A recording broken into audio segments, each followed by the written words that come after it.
Le film commence sur des sons très stridents. On a le début du générique. Oula.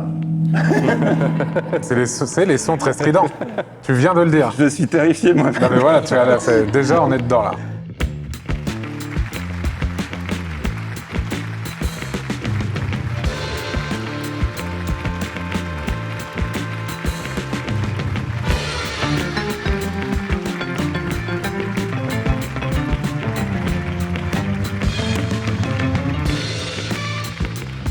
Bonjour, vous écoutez ou peut-être vous regardez sur YouTube Calmos, le podcast, et je dois commencer par dire qu'il s'agit d'un épisode tout à fait exceptionnel puisqu'on l'enregistre en public, en direct du Frame Festival à Avignon. Bonjour Avignon.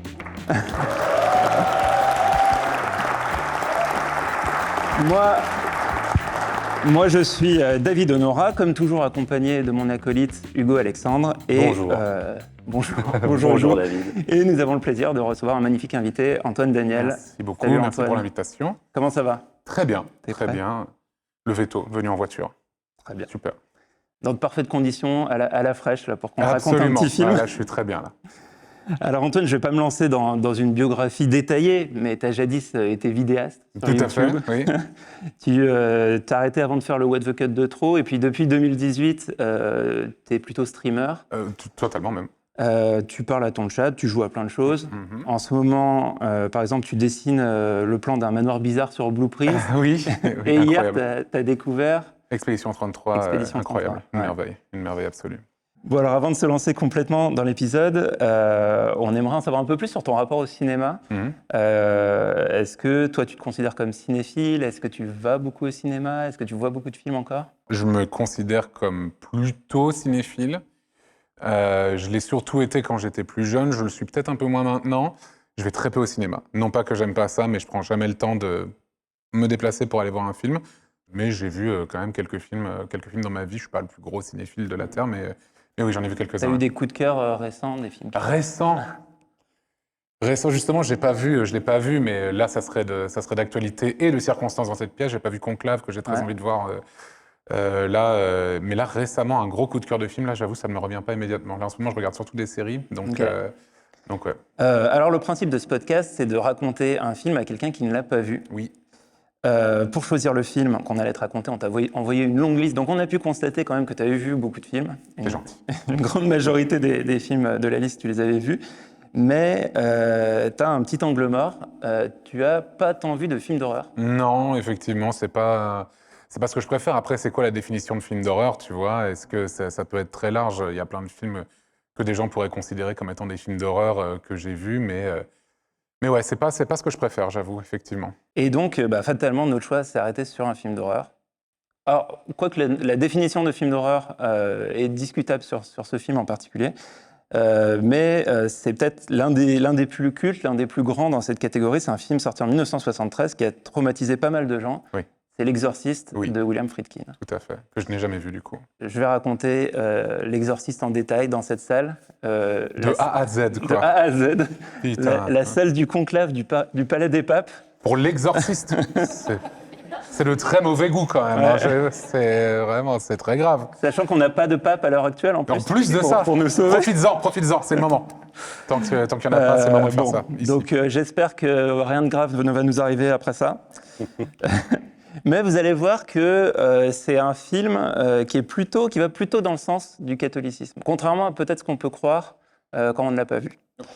D'ailleurs, j'en profite pour un sondage rapide de la salle à main levée. Qui n'a jamais vu L'Exorciste dans la salle? Ah ouais. Ah, c'est cool. Personne l'a vu, en fait, tout simplement. Voilà. Vous allez passer un bon moment, vous allez le découvrir. C'est comme un livre audio, mais avec un film. Ouais. Et alors, le truc, c'est qu'avec des films aussi cultes, même quand on ne les a pas vus, parfois on sait des choses sur ces films. Oui. Et du coup, toi, Antoine, qu'est-ce que tu sais de L'Exorciste en l'avoir vu? Ta mère suce des bites en enfer. T'as la ref. Bien sûr. On va y venir. Je vois le pitch. Si je dis pas n'importe quoi, peut-être que je dis n'importe quoi. Ouais, mais pour ouais, moi, vas-y, c'est vas-y. une jeune fille qui est possédée par un démon. Est-ce que c'est Pazuzu? Pas Tu vois, je connais quand même Yes. un peu. Wow, Voilà, j'avais oublié. voilà. Alors que j'ai vu le film. Tu vois, même si je connais des détails que personne ne retient. Il y a ça, et du coup, tu as un prêtre qui vient pour l'exorciser. Ça se passe pas ultra bien, je crois. Mm. Il y a une scène avec des insectes, non? Je sais plus. C'est peut-être On dans, verra, c'est on peut-être dans verra la s'il y a parodie des de Scary impacts. Movie. Je sais plus. C'est possible, ouais. Toi, Hugo, tu l'as vu, mais il y a un certain temps. Tu te souviens quand est-ce que tu l'as vu? Ouais, c'est un film que j'ai pas osé voir pendant longtemps, Mhm. parce que c'était le film le plus effrayant de l'histoire du cinéma. Et justement, moi, j'aime pas trop les films d'horreur où on a peur. J'aime pas les jump scares. Moi, j'aime les films d'horreur d'angoisse où tu plonges petit à petit dans une ambiance Ce qui... que je Voilà. préfère aussi. Hein. Et j'aimais pas ce genre de film. Et je l'ai vu genre à 25 ans, je pense. Et j'ai trouvé ça ridicule. Je trouve que c'est... Tu l'as vu trop tard. Ça fait pas peur du tout. Ouais, je pense que je l'ai vu trop tard. T'as facilement peur au cinéma? Bah, j'ai des jumpscares. En tout cas, je suis réceptif aux jumpscares. Ouais, moi Donc, aussi. Moi, j'ai très pour ça peur que au j'aime pas. cinéma. Ouais. J'ai très peur de ça. Mais pour le coup, je trouve que ça correspond à la définition de ce dont tu parlais. C'est pas trop des jumpscares, et c'est plus tu plonges Ouais. dans une ambiance. En fait, il y a un peu de tout en même temps. Il y a un troisième type de films d'horreur qui sont les films un peu gore, quoi. Les films qui vont loin Ouais. dans le sale. Et il y a peut-être un peu ça aussi. Enfin, il y a des trucs très graphiques dans L'Exorciste qui pouvaient impressionner, je pense, dans les 70. Et aujourd'hui, c'est peut-être un peu Je moins. comprends. Il y a la scène où il y a sa tête qui tourne sur elle-même, là, par Ouais. exemple. Voilà. Ouais. T'as plein d'éléments qui Bah, vont, c'est un qui peu vont connu, se, quoi, mais... qui vont se relier. mais ouais. Pour ma part, c'est un film que j'ai vu assez tard aussi. Moi, quand j'étais enfant et ado, je regardais pas trop de films d'horreur parce que j'avais peur. Et justement, mes premières expériences avec les films d'horreur, c'était mes potes qui me racontaient des films à la cantine, un peu comme je vais faire là. Ah bah waouh. Et notamment, il y a un film qu'on m'a raconté à la cantine en CM1, Le Blob, que je n'ai jamais vu. Je l'ai jamais Et vu ça non m'a plus. trop marqué. Je vois ce que c'est. Juste le fait qu'on me l'ait raconté. Bon, allez, on est parti. Je vous précise que je vais raconter le film dans sa version initiale, celle sortie en salle en 1973, sachant que la version du film qui tourne le plus depuis, c'est la version de 2001, qui a été remontée plutôt sous l'impulsion de l'auteur du roman, parce que L'Exorciste, Ah oui, c'est c'est une l'adaptation d'un adaptation. roman, Ok. d'un best-seller. Donc, on va voir la version où les gens se sont évanouis dans la salle et se sont Ouais. Ah, il y avait presque ça fait des crises cardiaques et tout. Enfin, Ah, c'est ce que le mythe. Le film Raconte était sur le film. entouré. Après, c'est 73, hein, faut Ouais, se remettre le film un en peu, 73 a été un énorme succès et est resté pendant plus de 30 ans le film de ce type, horreur épouvante, le plus successful de tous les temps. Et la BO très connue aussi. et la BO, ouais. C'est pas Michael Field à la Michael BO Field, ouais. C'est Tout à ça, fait. exactement. Et donc voilà, je vous signalerai parfois des ajouts qui sont de la version de 2001, parce qu'il y a justement certaines choses un peu connues qui sont dans la version de 2001. Mais on est parti. Et dans la version originale, le film commence sur des sons très stridents. On a le début du générique. Oula, C'est les sons très stridents. Tu viens de le dire. je suis terrifié moi. Non, mais voilà, déjà, on est dedans, là. Et puis, d'un coup, le titre en lettres rouges sur fond noir, The Exorcist. Super titre déjà, je trouve. C'est vrai. Et puis, au moment où le titre apparaît, on entend un chant, Allahu Akbar. Donc, il y a des chants comme ça qui arrivent. On a un plan dans le soleil, dans le désert. Ok. L'image qui devient rouge et l'appel à la prière continue pendant ce temps-là. Donc déjà, on est dans une ambiance, je pense que tu t'y attendais C'est pas vrai, du tout. non, je pensais pas du tout que ça commençait comme ça, j'avoue. Ça commence, qu'est-ce qui se passe? Là, on voit des dizaines de mecs qui piochent la terre. On est sur une sorte de terrain archéologique, ça fait un peu penser, il y a une vibe Indiana Jones, les aventuriers de l'Arche perdue. Je pense clairement que Spielberg a vu L'Exorciste, a vu le début de L'Exorciste. Ok, Et un carton nous indique qu'on est au nord de l'Irak. ok. Donc L'Exorciste commence au nord de l'Irak. Ça, vraiment, ça, je t'avoue que Ouais. pour ne pas avoir vu le film, je n'étais pas du tout au courant de ça. Et je trouve, enfin pareil, en l'ayant vu un peu tardivement, j'étais très surpris Ouais, de ouais. cette intro. Donc c'est un énorme chantier, ça pioche dans tous les sens. Et puis d'un coup, il y a un gamin qui arrive et qui dit « ils ont trouvé quelque chose ». Oh non. Le mec à qui il s'adresse, c'est un occidental. Il a l'air assez vieux, même très vieux. C'est pas n'importe qui, c'est Max von Sydow. Mais non. Ouais. Aucune idée de qui c'est. J'allais te C'est- demander si ça- tu voyais qui c'était. Non.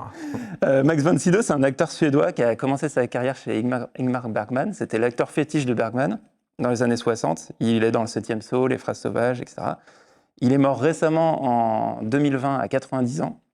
Et là, dans le film, il a que 44 ans. Mais je vous jure qu'il a l'air d'être au bout de sa vie, quoi. Et C'est le maquillage ou c'est juste qu'il n'a pas eu de Et en chance fait, en termes de loterie génétique? Non, en fait, c'est du maquillage. Il avait 4 heures de maquillage par jour. Ah ouais, ils n'auraient pas juste pu engager un vieux. Un vrai vieux? Non, il voulait Max von Sydow. On voulait lui. Et c'est hyper bien fait. Le maquillage de Max von Sydow, parce que il y a le maquillage, on va y revenir, Oui. de la fille. Ouais, voilà. ouais, tout à fait. Mais celui de Max von Sydow, c'est dingue. Parce qu'en plus, il a vraiment vieilli. Comme il est mort à 90 ans, Il quand il ressemble, était ouais, vieux, c'était bien fait. Ah ouais, Franchement, c'est-à-dire pas qu'ils mal. ont une vraie projection de lui quand il sera vieux. Ouais, Ouais. c'est incroyable. Bref, ce mec, du coup, Max va voir ce qui a été découvert. Il y a notamment une petite médaille qui n'a pas l'air d'être de l'époque de ce qu'ils sont en train de chercher dans les fouilles. Et puis, il trouve aussi une petite statuette qui commence à nettoyer avec une brosse. Et il y a un visage étrange, un visage, je ne vais pas vous le cacher, un peu démoniaque. Oh non. Est-ce que ce serait pas Zuzu Ah ouais, c'est J'ai ça, oublié pas son prénom. Zuzu, Pas Zuzu, ouais. c'est ça. Il y a des chances que ça soit lui. Alors là, il avale sa salive, il y a une musique inquiétante. Oh non. Ils vont nous refaire le coup de la musique inquiétante, je sais pas. C'était pas de la musique, c'était un Larsen très très bien senti. Ça. Ouais. Mais attends, c'était fait par la régie ou Mais j'en ai juste- aucune idée. Ça me fait peur. Ça te fait peur, ça y est, t'es dedans là. Bon, cut, on est à une terrasse. Max von Sydow est en train de Mais boire. plus en Irak. Si on est toujours à une. Ouais, alors, en fait, je sais même pas. On est une terrasse en Une Irak. terrasse quelque part. Mais tu vois, un salon de thé, mais en Ah. Irak, en extérieur. Très bien. Il a les mains qui tremblent, donc en plus, il joue le vieux, hein, Et vraiment. parce qu'il a trouvé une statuette. En fait, il est dans le mal depuis qu'il a trouvé la statuette. Ah, parce qu'il sait quelque chose ou genre il y a eu. Bon, ça, je- Il sent quelque chose. Ah. Tu vas voir, je vais te donner. À quoi tu vois qu'il est dans le mal? Il fronce un peu Il les tremble, sourcils. presque Il il sue, quoi. transpire, Ouais. il sue. Il En fait fait, chaud là-bas aussi. Hein. Ouais, Donc c'est peut-être vrai. c'est juste ça finalement. En fait, il a peut-être juste chaud. En fait, il n'y a pas de démon. Y a rien, hein. Juste, il fait chaud. Pour l'instant, pour moi, c'est juste qu'il fait chaud dans le film. Mais bon, bref. Bon, tout est oppressant, le sound design est super oppressant. On voit de l'autre côté de la rue, il y a des forgerons qui martèlent un bout de métal jusqu'à la mort. C'est très angoissant.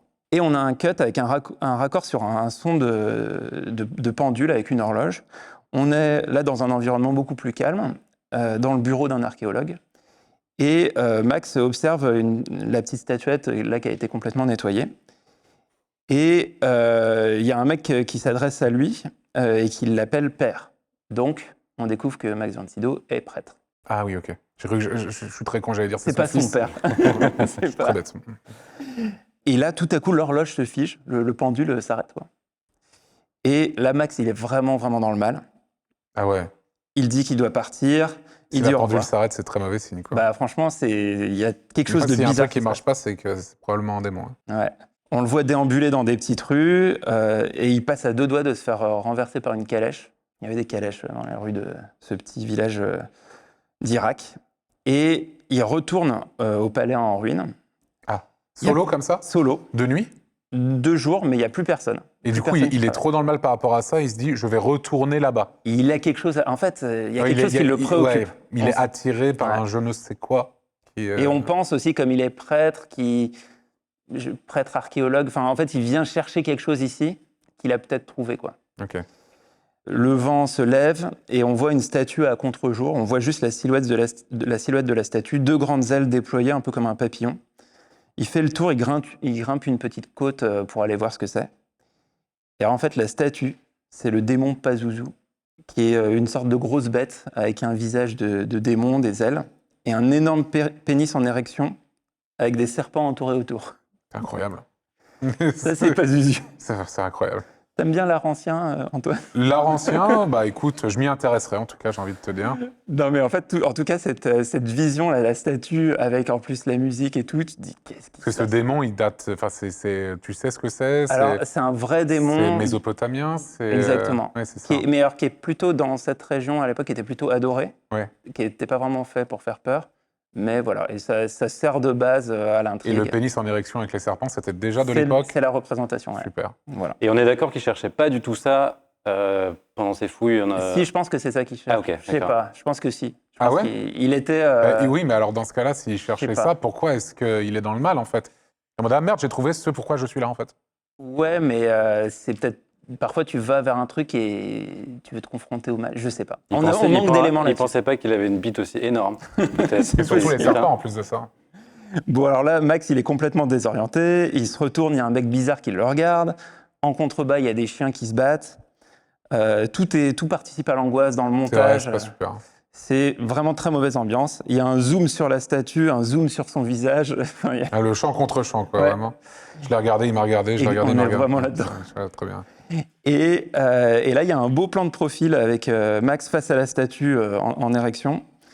et une musique stridente, des hurlements de C'est bien chiens. que tu rajoutes en érection, comme si c'était vraiment l'élément important face à la statue. Tu aurais pu juste dire face à la statue avec les serpents, mais tu as décidé de dire face à la statue en érection. Parce que ça prend un Parce que tiers la du... statue n'est-elle pas en érection de temps en temps? Elle l'est tout le temps, en fait. Elle est de facto. Elle a été construite comme ça, en fait. D'ailleurs, on dit ériger une statue. Elle est, Érigée, elle est elle a été doublement en érigée, érection. doublement érigée. Magnifique. En tout cas, c'est un beau plan. On est plongé dans une ambiance. C'est vrai qu'on est, on est dedans, là. On y est. On est à presque 10 minutes de film. Eh ben, dis-toi, je m'attendais pas à ça dans l'exorcisme pour l'instant, je t'avoue. C'est une surprise, une découverte totale pour moi, là. Donc, c'est cool. Il y a un fondu sur le soleil. On voit le soleil. Et un fondu enchaîné qui va enchaîner sur un autre fondu. Et cette fois, on a une ville américaine. Et c'est la fin du prologue de l'exorciste. Ok. On ferme un premier volet. Comment vous vous sentez jusqu'ici? Super bien.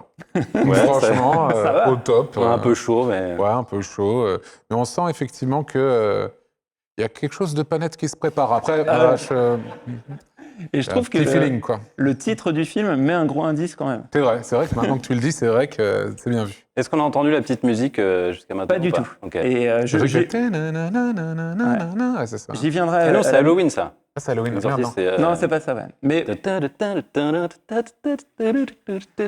ça l'exorciste? Ouais. ouais, on y reviendra plus tard Putain, à la mais alors, musique. je l'ai pas du tout alors. Parce que j'ai pas vu Halloween non plus, donc désolé. Bon, la ville américaine en question, c'est Washington, D.C., Ah, la Et- capitale, la capitale je te le dis. des States. Au cas où tu le saurais pas. Et plus précisément, parce que c'est écrit à l'écran, on est dans le quartier de Georgetown, qui est notamment réputé pour son université, qui est une institution dirigée par des jésuites. Donc c'est une université catholique. C'est toujours pas ça non plus. Incroyable. Ça, c'est Ça, Twisted c'est Kill Nerve. Bill, ça. Ouais. Ouais. On a un plan sur un pont qui traverse le Potomac. J'adore ce nom de fleuve. Ouais, tout à Donc, fait. on n'a pas si souvent l'occasion de C'est le le caler. Potomac qui passe à Washington. Tout à fait. Exactement. Et je pense que si tu pouvais voir l'image, tu pourrais sans doute la localiser dans GeoGuessr. C'est sûr. C'est là. Ah oui, merci beaucoup. Je t'ai donné l'indication. Très Donc, bien. c'est ce pont, Merci. le Key Bridge à Le Key Georgetown, Bridge. The Exorcist Steps, on voit que d'ailleurs c'est effectivement un lieu de de pèlerinage. tourisme même maintenant. Exactement. De pèlerinage, tout à fait. On est dans la bonne pièce pour dire ça, effectivement. On a un très long zoom justement au-dessus du pont jusqu'à une maison en briques, du coup de l'autre côté du pont, et en plus tu l'as vu localisé sur la carte. Et ensuite un cut avec une femme allongée sur son lit en train d'annoter un scénario. Ok. Et là elle entend des bruits bizarres. Déjà, Déjà. Tout de suite, c'est sûrement rien.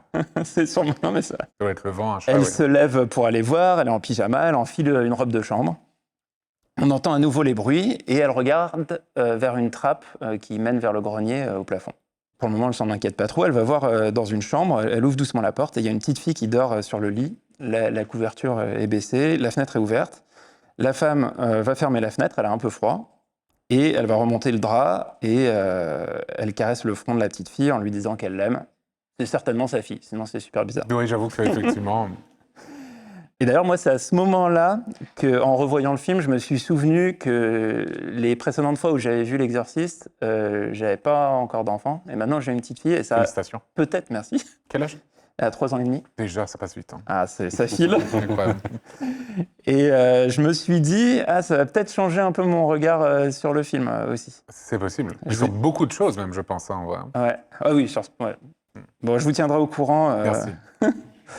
On suit la femme qui va dans la cuisine. C'est une grande cuisine équipée dans laquelle il y a une dame en train de préparer des œufs et du bacon.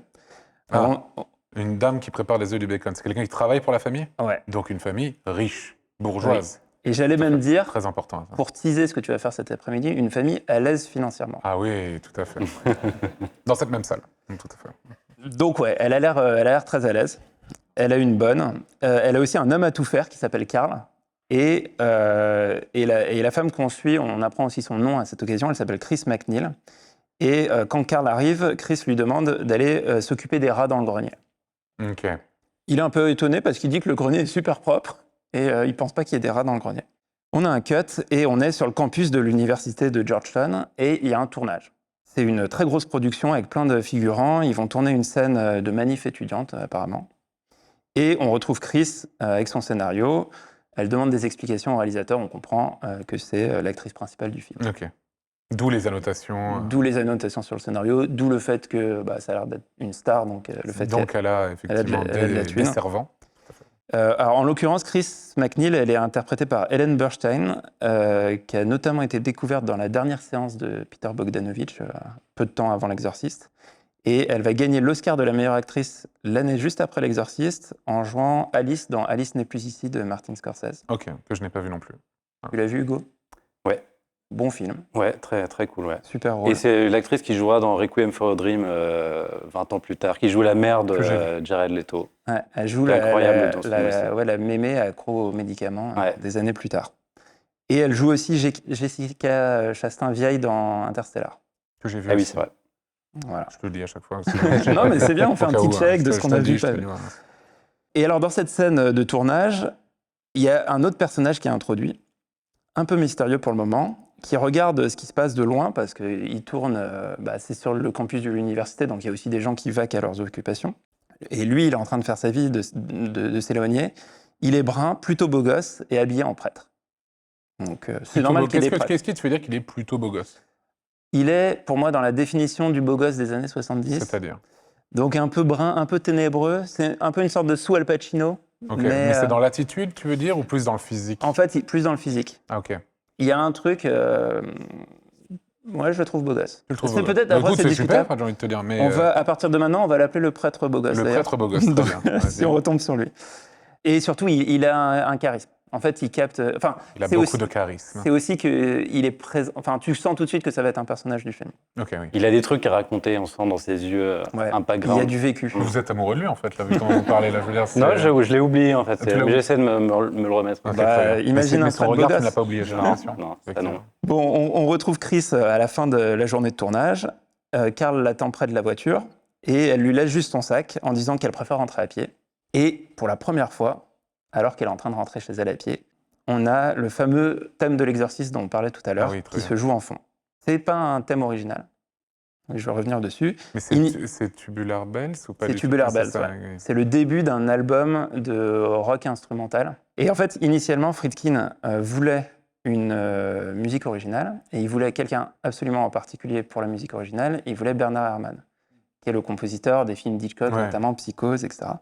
Le truc, c'est qu'il lui a montré un premier montage du film, et Bernard Herrmann, ça s'est pas fait pour deux raisons. Déjà, il a détesté le prologue, et... Un peu trop oriental à son goût, peut-être? Je sais pas. Bernard Herrmann. On ne sait pas. Je sais pas. Et aussi, il voulait faire une musique avec un orgue d'église. Ok. Et ça, Friedkin, ça lui plaisait pas du tout. Il trouvait que c'était trop ton sur ton. Ah oui. Donc, on se retrouve avec ce morceau, Tubular Bells. C'est l'intro vraiment instrumentale, qui est assez peu utilisé dans le film, mais qui a vraiment marqué les esprits et qui a marqué les esprits sur l'utilisation de ce type de musique pour de l'horreur épouvante. Et ça a notamment beaucoup inspiré Carpenter pour la musique d'Halloween. Donc c'est normal que les deux se mélangent dans ton esprit. C'est pour ça. Alors revenons au film, c'est l'automne, les feuilles tombent, Chris croise des enfants déguisés, donc c'est même probablement Halloween. Donc vraiment on est dans la bonne ambiance. Et à un moment, elle passe devant un bâtiment et elle voit le prêtre beau gosse Ah, qui est en train de discuter avec un gars et elle s'arrête pour le regarder. Donc, tu tellement vois, il est beau gosse, quoi. il est beau gosse, il y a Ah un ouais. truc magnétique. Incroyable, ce prêtre. Et franchement, à ce moment du film, il n'y a aucune autre raison de s'arrêter pour le regarder qu'il est beau gosse. Ouais, ouais. Donc ça va plutôt dans le sens C'est fou, ça. de notre analyse avec Hugo sur sa beau gossitude. Chris arrive chez elle et son assistante lui apprend qu'elle est invitée pour un dîner en comité réduit à la Maison-Blanche. Ça vous dit à quel point elle pèse dans Ah oui, le oui, game. elle est effectivement, c'est une star. Ouais. Qui habite à Washington. En tout cas, elle tourne en ce moment à Ah Washington. oui, oui, oui. Mais du coup, elle fait le choix, alors qu'elle est en train de tourner à Washington, d'avoir une maison avec Bien sûr. avec des domestiques et tout. Quoi. Chris retrouve sa fille, qui a une douzaine d'années et qui s'appelle Regan. Reagan, Regan. comme le président. Ouais, c'est juste, ça ne Non, s'écrit c'est pas lui. exactement pareil. Il y a R-E-G-A-N. Oui, Reagan, très bien. Elles ont une petite discussion sympa. Et puis, elles finissent par se courir après, se chamailler en se faisant des chatouilles. Franchement, jusqu'ici, tout va bien. Il y aurait une petite musique pop, on serait dans la fête à Je la vois maison. pas le quoi. rapport avec l'Irak au départ pour l'instant, mais C'est vrai. Sauf que il y a un cut et on sent que ça va mal tourner, déjà parce que le film s'appelle L'Exorciste, mais aussi... et que l'intro nous a aussi mis un petit peu dedans aussi. Hein. C'est vrai. Et en fait, là, rien que ce cut-là, on a un cut sur un métro qui arrive en station, Sauf que le son hyper strident, hyper saturé du métro qui arrive en station, déjà, il te met dans le mal, quoi. La caméra se déplace lentement et on voit le prêtre beau gosse monter des escaliers. Et un SDF l'interpelle en lui demandant de l'argent. Et il y a un échange de regards angoissant avec toujours ce travail sur Un échange de regards angoissant, c'est-à-dire. C'est surtout le travail du son qui est hyper malaisant. Et Ok. t'as des trucs, il y a peut-être un très léger zoom, et puis Champ contre champ. lui, ça le met mal à l'aise. Je l'ai regardé, il m'a regardé. On est, Le SDF était lui aussi en érection, avec des serpents autour de la tub aussi. Presque. Presque. Il y a un cut. D'ailleurs, je pense que c'est pas indiqué, mais avec le plan sur le métro et puis même la scène d'après, a priori, en fait, on n'est plus à Washington, on est à New York. Ok. Et là, on est dans un quartier très populaire avec des enfants qui jouent au foot américain au milieu de la rue. Il y a une voiture pétée, il y a des tags, des poubelles partout. On n'est plus du tout dans l'ambiance très huppée de Georgetown. Ils rentrent dans un bâtiment assez délabré. Le prêtre beau gosse. Le prêtre beau gosse. Ouais. Le prêtre rentre dans un appartement, il se met à l'aise, on entend à la radio que ça parle espagnol, et on découvre qu'il est chez sa mère. Et apparemment, il n'est pas venu la voir depuis assez longtemps.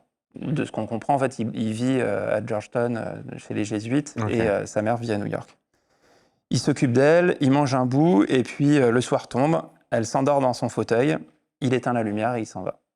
On revient dans la maison des McNeil, et on est dans le sous-sol. Mais rassurez-vous, c'est pas encore un sous-sol flippant. Okay. Récupère une petite bouteille de vin, voilà, pour se faire un petit... Non, c'est un sous-sol à l'américaine, les sous-sols aménagés. Là, il est bien éclairé. Il y a une grande table de ping-pong. Super, bonne hauteur sous plafond. Bonne hauteur sous plafond. Okay, pas d'angle très sombre. bien, Tout est super. Partie de ping-pong avec Reagan, tranquille. C'est ça. Ça aurait pu être une partie de ping-pong, sauf que sa mère, elle tombe sur une planche de Ouija. Ah, Vous avez déjà fait du spiritisme du non. Ouija? Non plus, ouais. Non, mais... Le Ouija, c'est pour expliquer, c'est une sorte de jeu pour invoquer des esprits. Et puis avec des lettres et des Ouais. chiffres. Et la mère demande où est-ce qu'elle l'a trouvé, et Reagan dit qu'elle l'a trouvé dans un placard. Et Reagan propose de jouer avec la planche, sa mère elle est OK, mais au moment où la mère approche les mains de la planche de Ouija, le curseur il se met super vite sur non. Ah oui, ok. Donc petit malaise. Donc là, elle se rend compte que ça marche vraiment, en fait. Ouais, mais bon, elle croit que c'est non. une blague de sa fille, enfin il oui. y a un truc... Et sa fille, c'est quoi sa réaction? Bon, tout à l'heure normal jusque-là. Bah, bon, franchement, je suis désolé, mais si ça arrive, ça veut dire déjà que ça fonctionne, en fait. Il y a quelque chose qui contrôle ça, je veux dire, c'est... Ouais, mais c'était un système dément, non? Je sais pas. Ouais, enfin, du coup, je le retourne, je regarde, j'essaie de voir un peu, je veux dire, s'il y a forcément... Elle n'a pas le temps, elle a son scénario à lire pour le lendemain. Oui, non, mais bien, ouais, enfin, quand même. Et alors, Reagan, elle Quand explique qu'elle utilise la planche pour communiquer avec un certain Captain Howdy. Captain Howdy? Captain Howdy. Howdy! Hein. Et elle lui montre, elle ferme les yeux et elle demande Captain Howdy, est-ce que tu trouves que ma mère, elle est jolie? Et là, Non. Ne dis pas qu'il a mis non encore. il se passe absolument rien. Ça marche pas. Bon, donc c'est un petit effet d'un début de truc qui est désamorcé. On le retrouve le soir dans la chambre de Reagan et sa mère lui promet qu'elle l'amènera au cinéma le lendemain pour son anniversaire, l'anniversaire de la petite. On apprend que Chris est séparé du père de Reagan et qu'elle a peut-être un début de relation avec Burt Dennings, qui est le réalisateur du film dans lequel elle joue. Classique, mais voilà. Bien sûr. Alors à noter quand même que l'acteur qui joue Burke, c'est Jack McGoran, et il est mort des complications d'une grippe pendant le tournage. Ah. Et ça fait partie de Ah oui, plein de la petits légende trucs, de... qui ont contribué à La malédiction. la malédiction autour du tournage de L'Exorciste. Et il y a eu un Larsen juste avant, comme tout à l'heure, quand t'as parlé. C'est bizarre, quand t'as commencé à parler de l'exorciste, un Larsen immédiatement. Ouais. T'es sûr que tu vas aller jusqu'au bout? Je sais pas. En Ça général, vous dérange pas d'être... Enfin, je veux dire, si on cut dès maintenant, c'est pas très grave, je veux dire. En général, un exorcisme, faut aller jusqu'au bout. Sinon, ça tourne mal. C'est vrai. Et donc, il y a eu plein de petits trucs, enfin, de plus ou moins gros trucs. Enfin, je dis un petit truc, le gars est mort quand même. Oui. Pour lui, c'était plutôt un gros truc, en vrai. Il y a aussi... C'était lourd. Ouais. Il y a aussi le décor du film qui a entièrement brûlé à un moment. Il y a plein de choses qui ont alimenté les rumeurs d'une malédiction. La promo était folle, quoi. Ouais, c'était très réussi. Quelle promo incroyable, bravo. Et alors, au passage, un mot sur l'actrice qui joue Reagan. Elle s'appelle Linda Blair. Elle est extraordinaire dans le film. Je vais vous expliquer ce qu'elle fait dans le film, mais franchement, elle est incroyable. Friedkin a vu des milliers de gamines en casting avant de la choisir. Et une des difficultés, c'était de trouver une petite de 12 ans qui n'allait pas être traumatisée par Oui, ce bien qu'il sûr. allait lui faire sur le tournage. Et d'ailleurs, quand tu fais tourner quelqu'un de cet âge-là, est-ce que elle voit le film juste après ou il faut attendre un petit peu ou, Je pense qu'elle Je pense qu'elle Elle devait pas être là aux avant-premières, je pense. Hein, on était dans les années 70 et je pense qu'elle était très consciente de tout. Elle a Ok. joué toutes les répliques. Il l'a choisi pour ça. Enfin, Bon, il y a let's un go, truc, quoi. Et Friedkin, c'est pas du genre à s'en foutre complètement de toutes ces considérations-là et de Ah, non, non. traumatiser les enfants, non? Ah oui, si, par contre, oui. Ouais, il s'en Oui, fout, oui. ouais, Je pense qu'à clairement. l'époque, Ouais, C'est sa petite touch. ouais, ça fait ce que ouais. Friedkin touch. Alors, on retrouve le prêtre beau gosse dans un bar. Il Ah. discute avec un prêtre plus âgé, Moins beau gosse. moins beau gosse, Ouais. mais quand Du même. coup, ça doit lui faire se sentir bien quand même. Il doit se dire, ah, c'est un autre prêtre, mais moins beau gosse que En moi. fait, quoi. l'autre. D'ailleurs, c'est un prêtre qui n'a pas trop d'importance dans l'histoire. Ok. C'est juste que dans cette scène, on comprend que le prêtre beau gosse, il a un peu un problème. Il est en train de remettre en question sa foi. Il a peut-être un peu perdu la foi. Oh non. On est de retour dans la maison des McNeil. Chris est au téléphone et elle est furieuse parce que c'est l'anniversaire de Reagan et elle n'arrive pas à joindre son père, le père de Reagan, qui est à Rome en ce moment et qui n'a pas pris la peine d'appeler pour l'anniversaire. Et juste cette scène un peu anodine, elle pourrait être filmée de manière nulle, mais Friedkin en fait un plan génial. La caméra, elle est d'abord sur Chris, qui est en train de péter un câble au téléphone, et elle recule dans le couloir, par-dessus l'escalier, jusqu'à cadrer Reagan, qui est en fait en train d'écouter dans sa chambre contre le mur. Et ensuite, la caméra panote sur Reagan qui s'assied sur son lit.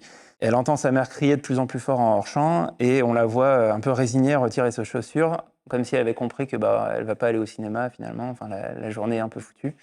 Et juste, enfin voilà, et vraiment En Friedkin. quoi le fait que son père ne soit pas là l'empêche de l'emmener au cinéma? Non, c'est plus que sa mère est dans un état. En fait, elle sent que sa mère, elle est partie dans le fait d'être énervée Ah bah super. de l'absence et toute sa Elle journée. aurait pu mettre cet énervement de côté pour l'anniversaire de sa fille. Bref, T'es prêt à avoir des enfants, en fait, Antoine? peut-être. Où en étais-je Elle raccroche. Ouais, alors, Non, de tout le film, elle est... Elle reste au Tout le téléphone film, jusqu'au bout. tout le film. Ouais. il y a C'est un cut. insupportable. On enchaîne et c'est la nuit. Et le téléphone sonne, comme quoi. Ah, elle a On raccroché. reste sur cette thématique. Elle avait donc raccroché. Elle décroche, elle est encore endormie. Et en fait, c'est juste, on l'appelle Attends, parce elle décroche, elle est encore endormie? Enfin, non, elle était encore endormie, Ah oui, donc ok. elle décroche. Et en fait, c'est déjà l'heure d'aller tourner. En fait, elle doit tourner une scène très matinale, je pense. Et là, elle voit que sa fille la rejoint dans son lit. Elle lui demande pourquoi. Et Reagan dit mon lit tremblait, j'arrivais pas à dormir. Premier truc. It begins. Et alors oui, comme le film s'appelle L'Exorciste, c'est déjà un peu flippant. Et en même temps, justement, moi, ma fille m'a déjà sorti des excuses plus bidons pour venir me rejoindre. Du genre, c'est quoi la meilleure? Ou la pire, au pire. Genre, en fait, je sais pas, je veux pas être avec ce doudou. Ah. En fait, Et- c'est vrai, ça fait pas Et peur. du coup, ce doudou, Moi, je alors... m'inquiéterais quand même. Du coup, ce doudou, Remarque, alors... c'est vrai, maintenant que tu me le dis. Alors, à quoi il ressemble ce doudou en particulier? Le Alors, bit en putain. érection de 3 mètres. Ça me fait Mais penser. qu'est-ce que tu lui as acheté enfin? Ça va pas ou quoi? Hugo, qui est le parrain de ma fille, lui a ramené Enfin. un doudou de troll. Un quoi? Une peluche de troll. Ah. Non, ouais, elle le déteste. Elle dit c'est la sorcière. Et elle veut qu'on la cache sous des... Bah bref. Mais il y a en parlera vraiment un après, petit ça. côté l'exorciste quand même dans tout ça, quand même, non? Maintenant que tu me le dis... C'est marrant, c'est peut-être pas pour rien que tu as choisi ce film-là. J'ai Bon, enchaînons. l'impression que t'as pas envie qu'on s'étende là-dessus, mais vas-y. Juste après ça, on a un plan sur la trappe du grenier avec à nouveau un bruit super bizarre. Les rats, les fameux dont il parlait au Les départ. peut-être rats. Chris va voir, en ouvrant la trappe, elle déploie l'échelle, la lumière marche pas. On a un insert bizarre à ce moment-là sur le visage de sa fille qui a l'air apeurée. Ça, c'est juste pour le spectateur, pour nous mettre un peu dans le mal. Et du coup, Chris allume une bougie et décide de monter dans le grenier. Vous êtes du genre à aller dans les... J'attends le lendemain, déjà, j'attends qu'il Ouais, fasse jour. Et puis, il y a des bruits dans la maison, je veux dire. Ouais. Quand tu es dans une maison, que tu entends dans une maison, bah, il y a des bruits. Mais c'est des rats, non? Après, ça fait un peu peur les rats aussi, déjà, de base. Oui, en plus. Ah, quand c'est un peu parasitique comme ça, c'est chiant. Moi, j'ai pas peur des rats, mais je trouve qu'effectivement, c'est pas très agréable. Mais j'ai peur du jump scare du rat, en fait. J'ai peur Ah. d'être là comme ça, et On hop, peut il y a un faire- rat. et- Ah oui, oui, c'est oui. Je vois ce que tu Comme veux au dire. cinéma. Et ben, je t'annonce qu'il va y avoir un petit jumpscare. De rats, peut-être. Elle arrive en haut, déjà elle se cogne contre un truc, elle essaye de regarder partout. Elle voit les pièges à rats qui ont effectivement été installés par Karl. Ils sont intacts, donc il n'y a pas de rats a priori. Ou sinon, il est très intelligent, il les évite tous. Ouais, peut-être. Elle entend à nouveau un bruit, elle va voir, et là, sa bougie d'un coup fait une énorme flamme. Attends, quoi? parce qu'elle était montée avec une bougie. Ah oui. Et sa bougie, d'un coup, fait genre chalumeau. Elle a trop peur. Et en plus, elle se retourne d'un coup, et derrière elle, il y a Carl avec une lampe torche. Et elle lui dit, ne refaites plus jamais ça. Et par contre, lui, il dit, vous voyez, il n'y a pas de rat. Bon, j'enchaîne. On est de jour, en extérieur. On suit un prêtre qui rentre dans une église avec 2 gros bouquets. Un petit commentaire sur son physique, peut-être? Il est mignon. Ah, ok, très bien. Il est... Prêtre mignon. C'est mieux que beau gosse ou c'est en dessous dans ta nomenclature? Ah non, c'est différent. C'est deux. C'est 2 échelles Je différentes. pense que c'est un peu en dessous, quand même. Et alors, il va dans l'église, et là, dans l'autel, il tombe sur une statue de la Vierge sanguinolente, transpercée par des pieux au niveau des seins et du sexe. Bonne ambiance déjà. Voilà. Je sais même pas comment. Alors, je suis pas chrétien, mais je pense que c'est blasphématoire. C'est hyper blasphématoire. C'est horrible, et je sais même pas comment techniquement, ce truc est un peu incompréhensible. On revient au prêtre beau gosse. est à l'hôpital avec son oncle, et ils sont assez stressés parce qu'apparemment un truc est arrivé à la mère du prêtre. Quand il l'a laissée chez elle, Globalement, elle était très vieille et pas en très bonne santé. Il s'occupait un peu d'elle, mais pas si bien. Et là, on va avoir une scène qui va donner l'occasion d'en apprendre plus sur ce personnage. J'en profite pour dire qu'il y a 2 acteurs célèbres qui ont voulu le rôle, Jack Nicholson et Paul Newman. Ah oui. Ça aurait été deux Pour le rôle variantes très différentes. Le rôle de qui? Le rôle du prêtre beau gosse. Ah oui. Là, il est joué par Jason Miller, qui à la base était dramaturge. Il est aussi génial dans le film. Mais pareil, sa carrière va pas être démentielle derrière, et il va surtout rester comme le prêtre beau gosse de l'Exorciste. Et on apprend qu'il a un nom. Ah oui, voilà ce que j'allais dire, qui pour l'instant n'a Je même vais pas de nom. pouvoir maintenant, à partir de maintenant, l'appeler le père Carras. Il s'appelle Damien Carras. Le père Carras? Carras, ouais. Carras, ok. Et on apprend aussi qu'en plus d'être prêtre, il est psychiatre. Il a la double casquette. Mais tous les prêtres dans ce film, j'ai l'impression qu'ils ont une double casquette. T'as le prêtre archéologue, le prêtre psychiatre. C'est les Parce que schtroumpfs, c'est en des, fait. c'est des- Oui, c'est ça, c'est c'est les des schtroumpfs. C'est exactement ça. Et en fait, c'est des prêtres qui ont fait des études, hein, apparemment. Donc, Non, mais bien sûr, mais pas qu'en théologie, du coup. Non, ouais, voilà. Aussi, à Georgetown, tu peux faire des études de plein de trucs. Et on apprend que sa mère souffre de démence. Et là, elle est dans un hôpital, une sorte d'asile avec plein d'autres femmes hyper mal en point. Et elle lui en veut. Elle trouve qu'il ne s'occupe pas assez d'elle. Il vit un truc un peu difficile avec sa mère. Et alors, cut, pour se défouler, on voit que le prêtre beau gosse, père Carras, il tape dans un sac de frappe. Donc, il est prêtre beau gosse, psychiatre et boxeur en très bonne forme Que physique. n'a-t-il pas pour lui, j'ai envie de te dire. Et sa forme physique, ça pourra peut-être lui être utile pour la suite. Ah. Rapidement, votre personnage de prêtre préféré au cinéma, vous en avez un? Non? Est-ce que j'ai un Oh, personnage attends. Est-ce que je connais Il y a autant quelque de chose qui vous vient? J'en avais noté quelques-uns. Bon, il y a Patrick Bouchité dans La vie est un long fleuve tranquille. Ah oui, oui, je Ah les oui, vois bien bien. sûr. Ouais. J'ai l'impression que Leslie Nielsen, le mec qui fait les Yatil, il a fait un prêtre à un moment donné, mais Ouais. je suis Il plus y a très Paul sûr. Dano dans There Will Be Blood. Ok. Il y a Rowan Atkinson dans Ah 4 oui, mariages et un oui. enterrement. Il y Mais c'est a, vrai que Bouchité, Patrick Bouchité, il est il fort, est pas ouais, mal, très très chaud. et il y a Belmondo dans un autre style plus sérieux, dans Léo Morin, prêtre de Melville, qui est super. Bon, on enchaîne. Il fait nuit. Il y a une grosse soirée mondaine organisée chez les McNeil. Plein d'invités. Pour vous donner une idée du panel d'invités, on voit notamment un astronaute discuter avec un prêtre astronaute. Genre vraiment, c'est... C'en est 2 différents, mais en tout cas, il y a un astronaute qui discute avec un prêtre. Et C'est le début d'une blague. Je veux dire, c'est... Et en plus, on voit Burke, le réalisateur du film, du film que tourne Chris. Lui, Il n'est pas prêtre, lui. Il n'est pas du tout prêtre, il est Qui réalisateur. est prêtre, qui n'est pas prêtre? Je vous le préciserai. Merci. Lui, là, par contre, il est complètement bourré et il s'amuse à traiter Karl de nazi. Oula, Alors que Karl, il dit « Mais arrêtez, je suis suisse. » quel Ça, rapport? Je sais pas. Tu peux être... Je suis ça, désolé, tu peux être suisse et nazi, en fait. Exactement. Et donc, Mais en enfin, tout je ne cas, suis pas nazi, je suis suisse. C'est sa ligne de défense. Un peu mid. Ah, c'est Bon, comme bref. Chalençon qui disait je suis pas antisémite, je suis homosexuel. C'est un peu le même genre de. Ah oui, il avait dit ça. Ouais. Il pleurait quand En il fait, C'est le était- même genre de défense. Oui, On bien peut sûr, être les c'est- 3, je pense. Tout à fait. Chris, elle discute avec un ami à elle qui est prêtre.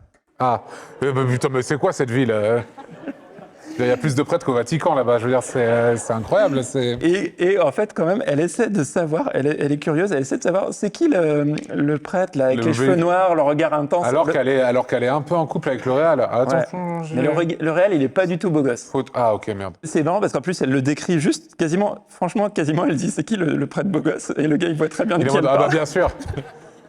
Bien sûr. Du coup, il lui dit que c'est le père Carras. Il lui dit qu'il est expert en psychiatrie, mais qu'en ce moment, il va pas bien. Il a eu un choc parce que sa mère est morte la veille. Ah, ok. Donc, il lui apprend que sa mère est morte.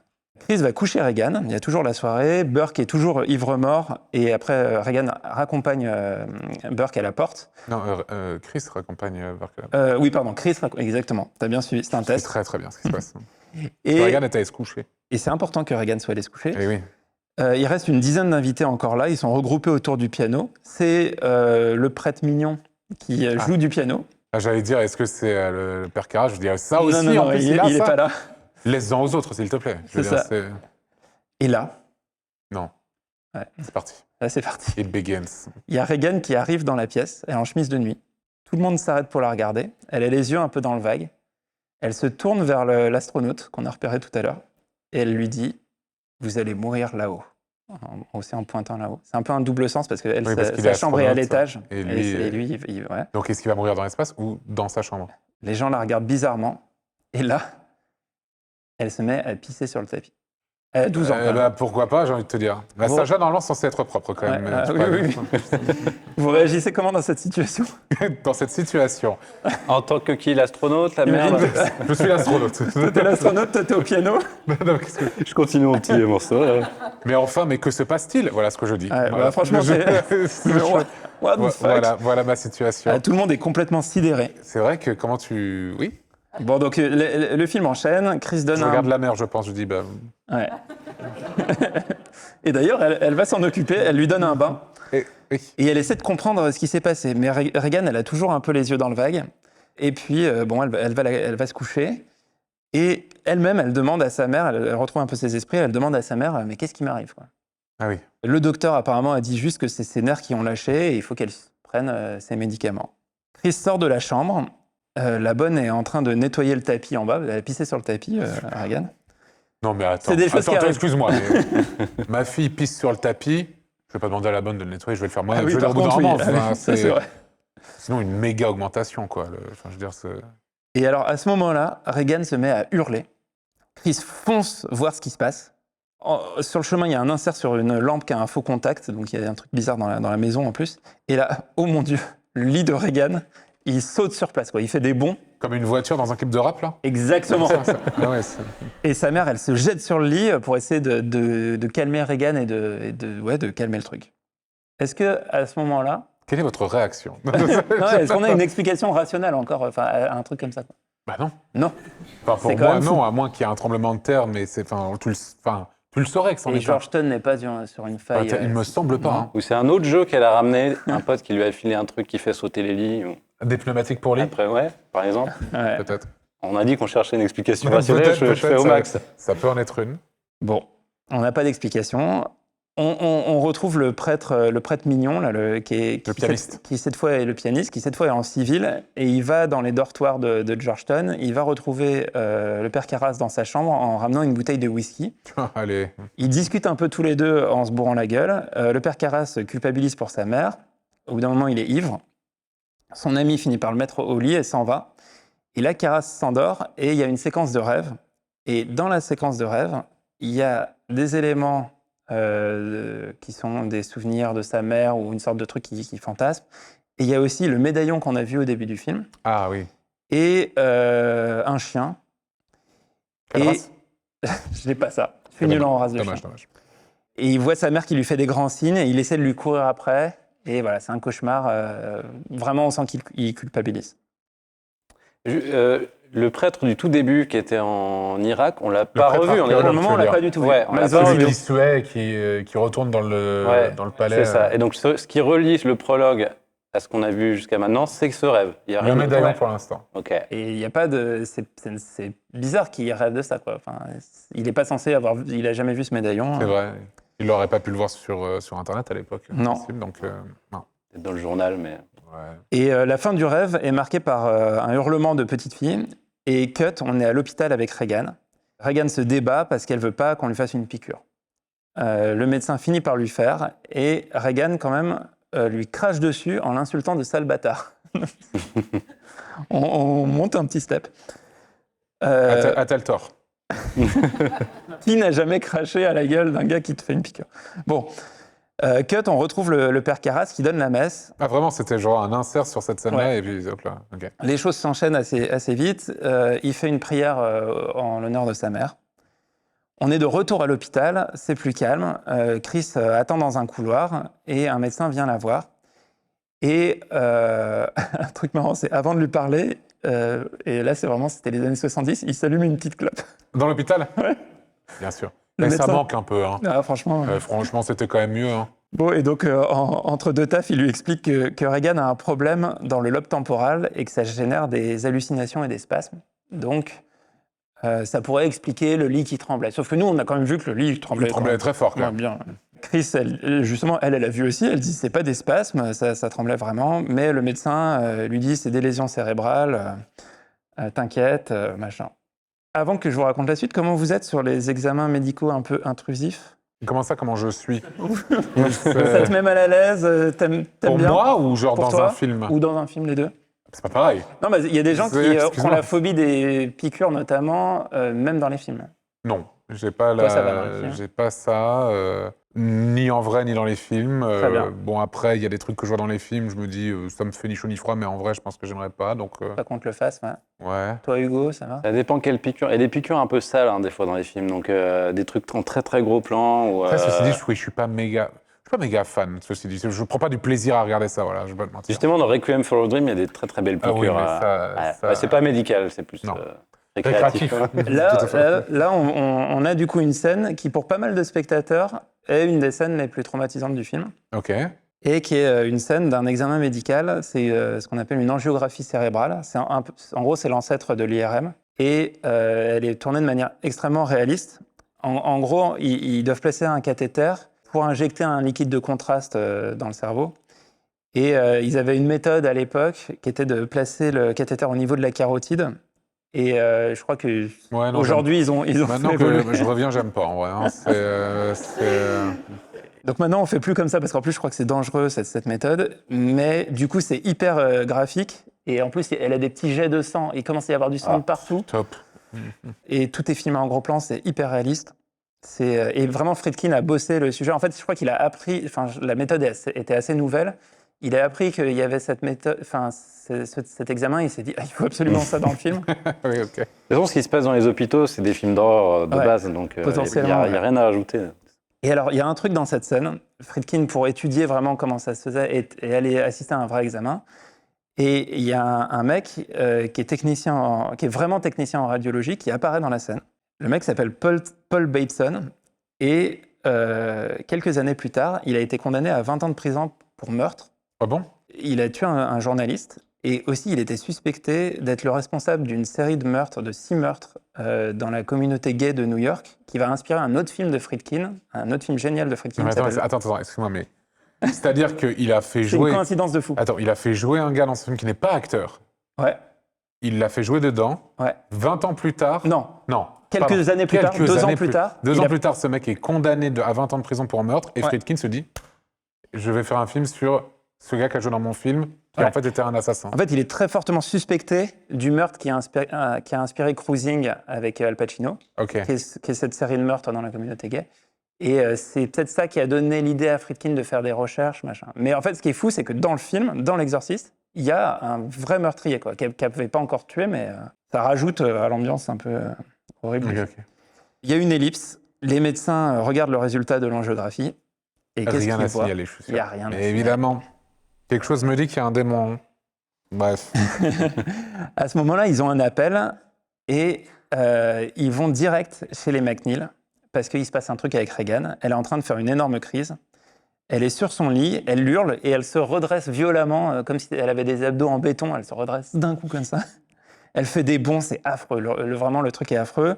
Et du coup, oui, dans le film, la comédienne se contorsionne beaucoup, j'ai l'impression. Ouais. Il y a beaucoup de...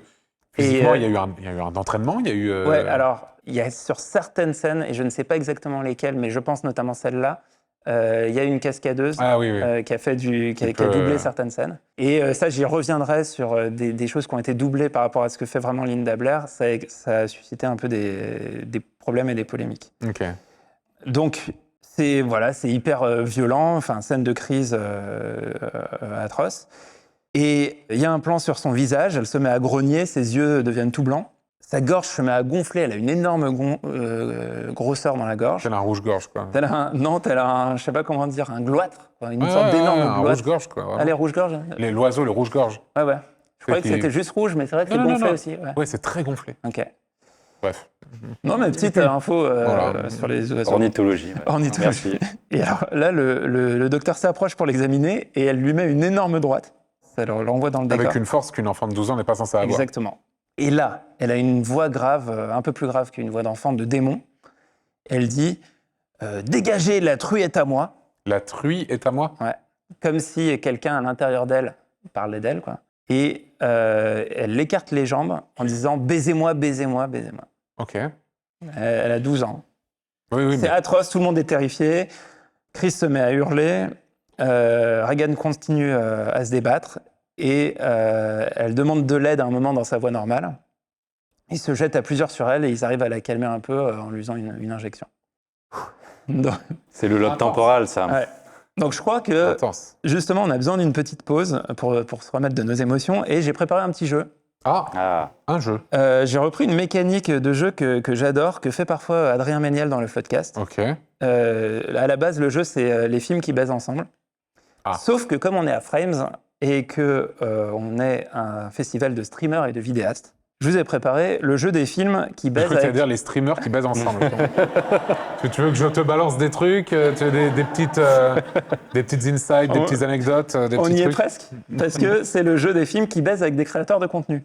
Ok, très bien. Donc, je vais faire des mots valises, des calembours plus ou moins foireux, où je mixe des noms de créateurs, Ah oui, noms je ou vois, je pseudos, vois. Ouais. avec les titres de films. Oui. Et donc, c'est le jeu des films mixés à des créateurs de Du coup, contenu. tu nous montres l'image, on doit trouver le nom du truc, c'est ça? Non, je vais vous Ah. dire des pitchs. Et en fait, j'ai modifié les pitchs pour faire que le héros des films soit le créateur ou la créatrice. As-tu peut-être pas préparé un exemple? On peut faire que le premier sera un exemple.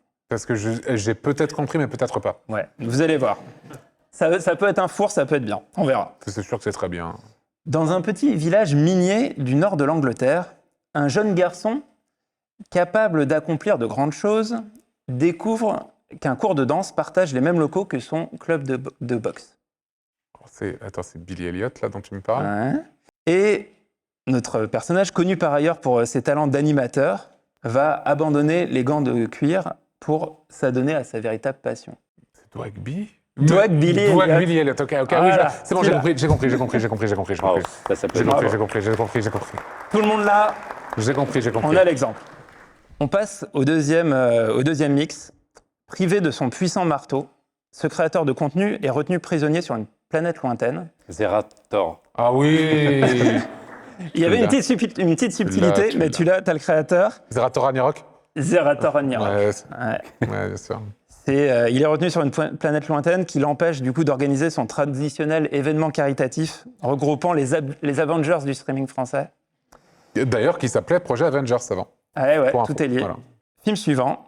Un robot d'apparence humaine, plutôt très musclé même s'il est amateur de donuts sucrés au sucre, est envoyé d'un futur dominé par les machines. Robocop.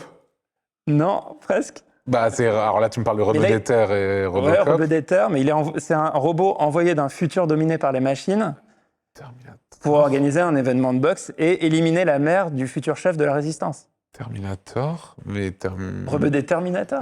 Terminator, Ah. putain. Ça Putain. fonctionne mieux. Ah, mec, Robocop, c'est pas mal quand même. Ouais, Robocop, C'est pas mal quand même, celui-là. on le garde. Ouais, c'est pas mal.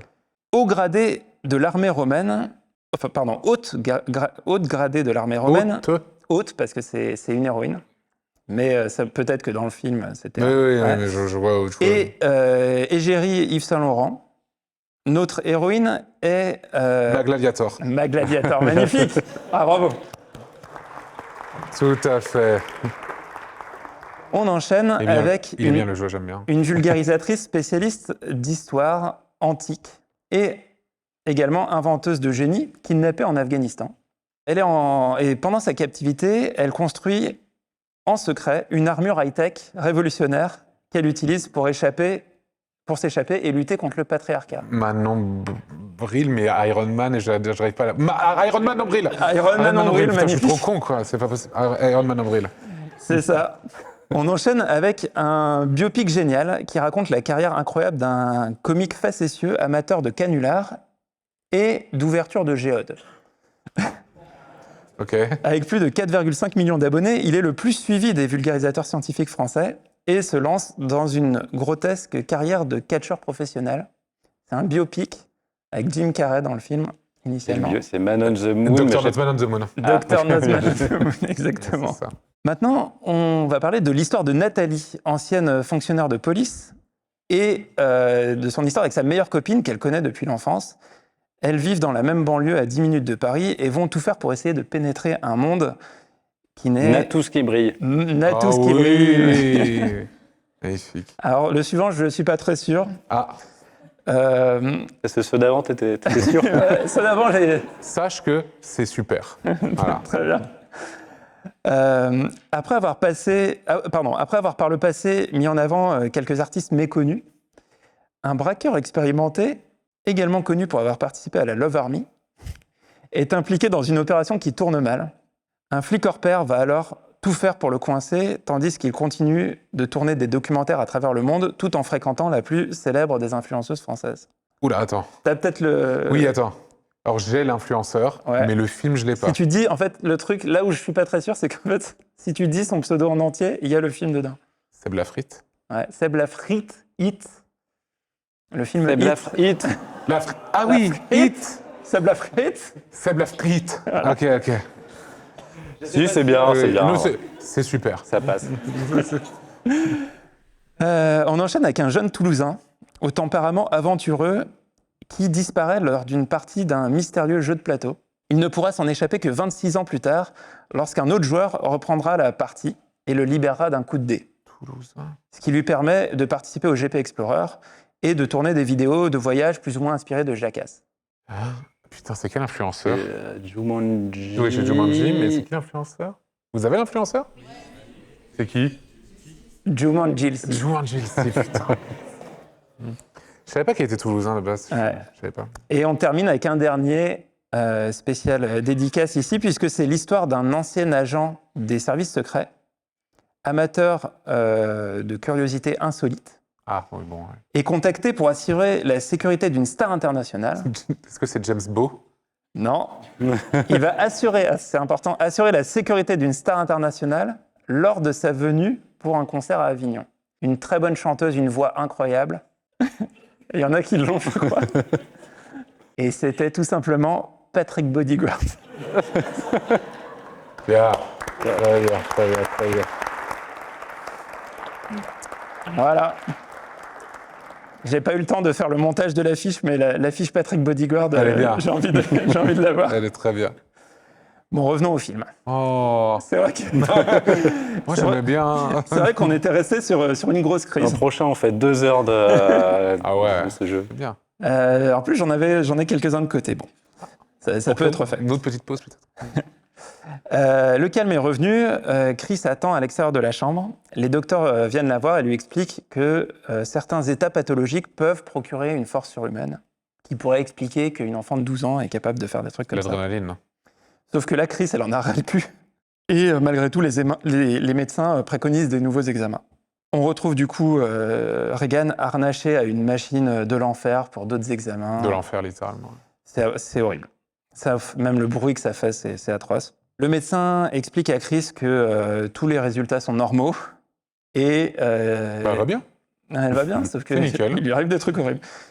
La conclusion, c'est qu'il faudrait que Regan voie un psychiatre maintenant pour faire encore d'autres... C'est vrai qu'effectivement, ce serait ouais, pas bon. du luxe. Hein. Chris rentre chez elle en voiture, il y a de l'agitation dans la rue, on entend des sirènes de police, une ambulance. À ce moment-là, le téléphone sonne dans la cuisine, mais personne. La lumière s'éteint brusquement puis se rallume. Chris va voir dans la chambre de Regan. Elle dort toute seule dans son lit, mais la fenêtre est ouverte. Elle est attachée au lit ou elle est À vraiment... ce moment-là, elle n'est pas Elle est attachée. free, complètement free. Chris ferme la fenêtre, elle couvre Regan. Et Chris sort. Là, elle croise en bas dans la maison son assistante babysitter. Elle dit qu'elle allait faire une course. Donc Chris l'engueule en mode pourquoi t'as laissé Regan toute seule?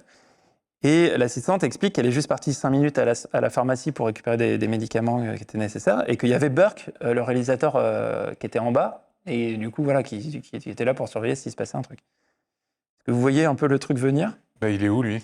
Il est où, lui? Vraie question. C'est ça. Et là, ça sonne à la porte. C'est un collègue qui, je pense, bosse sur le tournage. Il est tout blême. Et en fait, il annonce que Burke est mort. Mais non. Qu'il a été retrouvé en bas des escaliers derrière la maison. Mais derrière la maison dans laquelle on est, ouais, là. la maison où on est. Et il pense qu'il devait être ivre, bon, pour des raisons évidentes. Ivre mort, du coup. Ivre mort.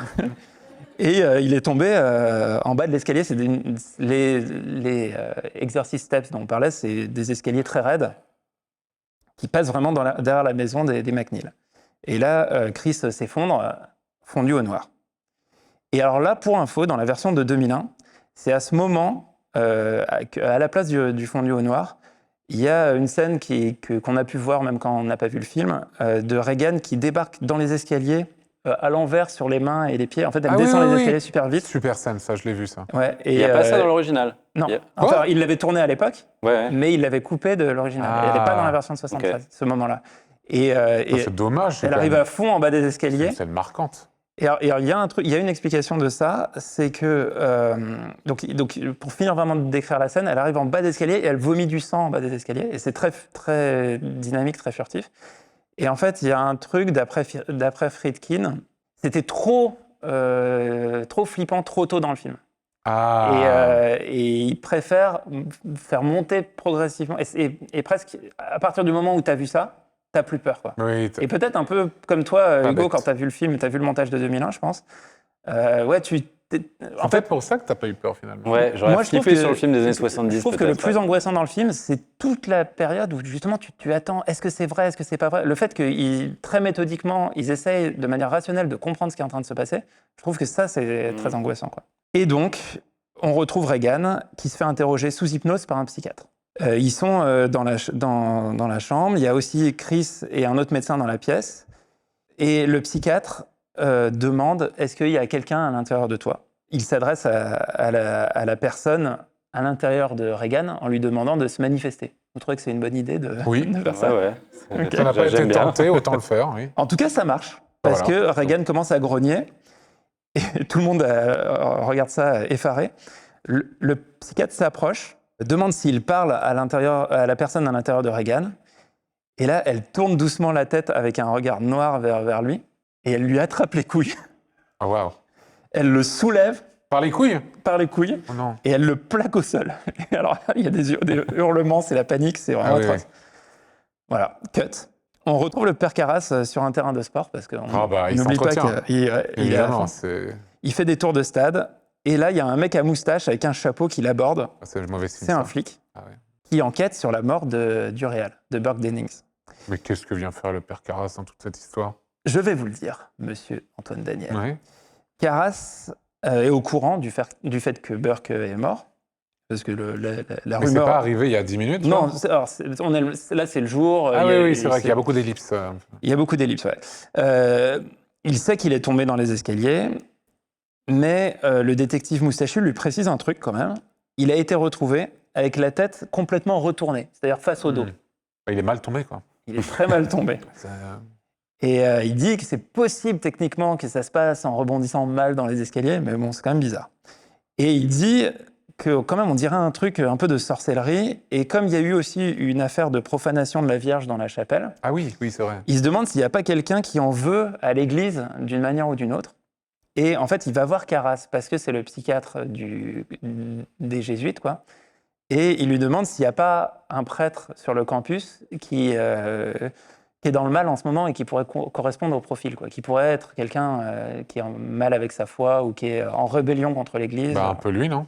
Pas en rébellion. Ouais. Le mot est fort. Oui. Il a des doutes. Voilà. C'était surtout ça, j'ai l'impression. En tout cas, Karras ne voit pas. Ah, tiens.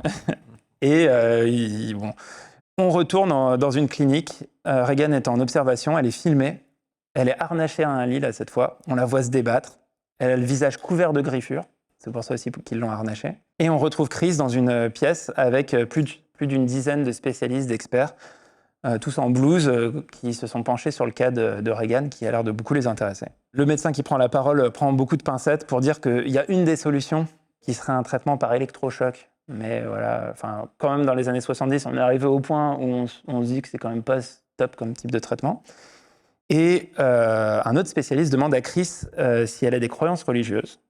Chris dit que non. Et là, on est à 1 heure de film. Et pour la première fois, le sujet est mis sur la table parce que le médecin dit « Avez-vous déjà entendu parler d'exorcisme ?» Quand on a épuisé toutes les options rationnelles, Il a dit le titre du film. il a dit le titre du film. Et le mec, c'est un médecin qui parle. Ouais, un médecin. On arrive au point où le médecin te dit Au bout d'un moment, t'as plus de « solution. Faut peut-être hein. tenter un exorcisme. » Parce qu'il a une pierre autour du cou, il est un peu branché à la Non, en naturopathie. plus, alors par contre, le médecin, il présente cette option avec un petit sourire que j'aime pas du tout, franchement. Ah ouais? Qu'est-ce qui te plaît pas dans son sourire? Je me mets à la place de la mère. J'ai pas du tout envie il dit ça un peu en façon blague, presque? Ouais, en fait, il est un peu mal à Vous avez l'aise. déjà tenté un exorcisme? Il est mal à l'aise de présenter cette idée parce que lui, Ah oui. il incarne la rationalité, la médecine et tout. Mais il dit bon. Mais t'aimes pas son sourire. Et mais surtout, toi- en fait, ce qu'il précise, c'est que ça peut marcher un peu comme par la force de suggestion. Un placebo. Un peu comme un placebo. Ouais. Et alors, à noter que le roman de William Peter Blatty, donc, comme je disais, qui a été un énorme best-seller à l'époque, s'inspire d'un des 3 cas de vrais exorcismes approuvés par l'Église catholique aux États-Unis au XXe siècle. Donc, il y a eu 3 cas avant la rédaction du roman. Et que ça soit l'approche de l'auteur du roman ou celle de Friedkin sur le sujet, Friedkin, il a commencé sa carrière dans le documentaire. Et les deux, leur ambition, c'est d'être le plus réaliste possible, quoi. Ils ont une approche très réaliste. Et à tel point que même William Peter Blatty, il n'avait pas écrit un livre pour faire peur, et il n'avait pas perçu que le film serait à ce point perçu comme un film d'horreur, quoi. Donc ça, c'est intéressant. Enfin, je trouve, un truc qui est terrifiant dans l'exercice, c'est son réalisme.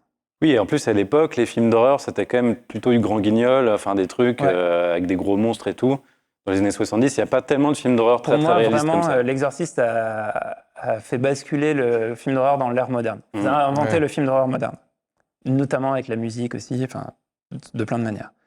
Bon, Chris rentre chez elle, avec Regan endormie dans une couverture. Carl la porte jusqu'à son lit. Et pendant ce temps, en parallèle, le flic moustachu est en bas des marches, en train sur la scène de crime, la scène de la mort. Et en fouillant, il retrouve une petite statuette d'un animal, une petite statuette en argile. De son côté... Quel animal? Je crois qu'on ne reconnaît pas trop ce que c'est, peut-être une vache, mais c'est un petit animal. C'est pas du tout un démon, un truc comme la statuette du début. De son côté, Chris a trouvé un crucifix sous l'oreiller de Regan, et elle enquête en fait à l'intérieur de la maison qui lui a filé le crucifix. Carl dit que c'est pas lui. Ils sont tous prêtres en plus là-dedans, donc ça peut être n'importe qui. Hein. C'est vrai. Chris demande à son assistante. C'est pas elle qui a mis le crucifix, la bonne non plus. C'est la faute à personne alors. C'est la faute à personne. Et là, le détective frappe à la porte. Il commence à interroger Chris. Assez rapidement, il lui explique que Burke, d'après lui, aurait été tué dans la chambre de Regan par un homme très costaud, parce qu'il faudrait vraiment beaucoup de force, et qu'il aurait ensuite été défenestré. Que d'après les premières analyses, il aurait été tué justement par le retournement de sa tête avant d'être balancé par la fenêtre. Il s'en va, et là, Chris se sent pas bien du tout parce que, en fait, elle est en train de se dire que c'est sa fille qui a tué Burke. Mais qu'est-ce que faisait Burke dans la chambre de sa fille? Très bonne question. On aura la réponse? On n'aura jamais la réponse. Ça fait partie des questions. Ouais. Drôle de mystère. Pour le Final Cut de 2027, on aura la réponse. Donc en fait, elle se sent pas bien. Et là, elle n'a pas le temps de se remettre de ses émotions parce que là, accrochez-vous. It begins. Elle entend des hurlements à l'étage. La voix de Regan, mais aussi la voix bizarre du démon. Elle ouvre la porte de la chambre. Et là, qu'est-ce qu'elle voit? Il y a des objets qui volent partout dans la pièce. Regan, elle est en furie sur le lit. Là, il n'y a plus de doute possible sur les objets. Là, c'est pas sa force surhumaine. Et j'ai même pas dit la phrase que je vais l'adrénaline. dire, qui est vraiment la meilleure phrase qu'on peut dire là aux salles du conclave. Oui. Elle est en train de se poignarder le sexe avec un crucifix, en hurlant que Jésus te baise.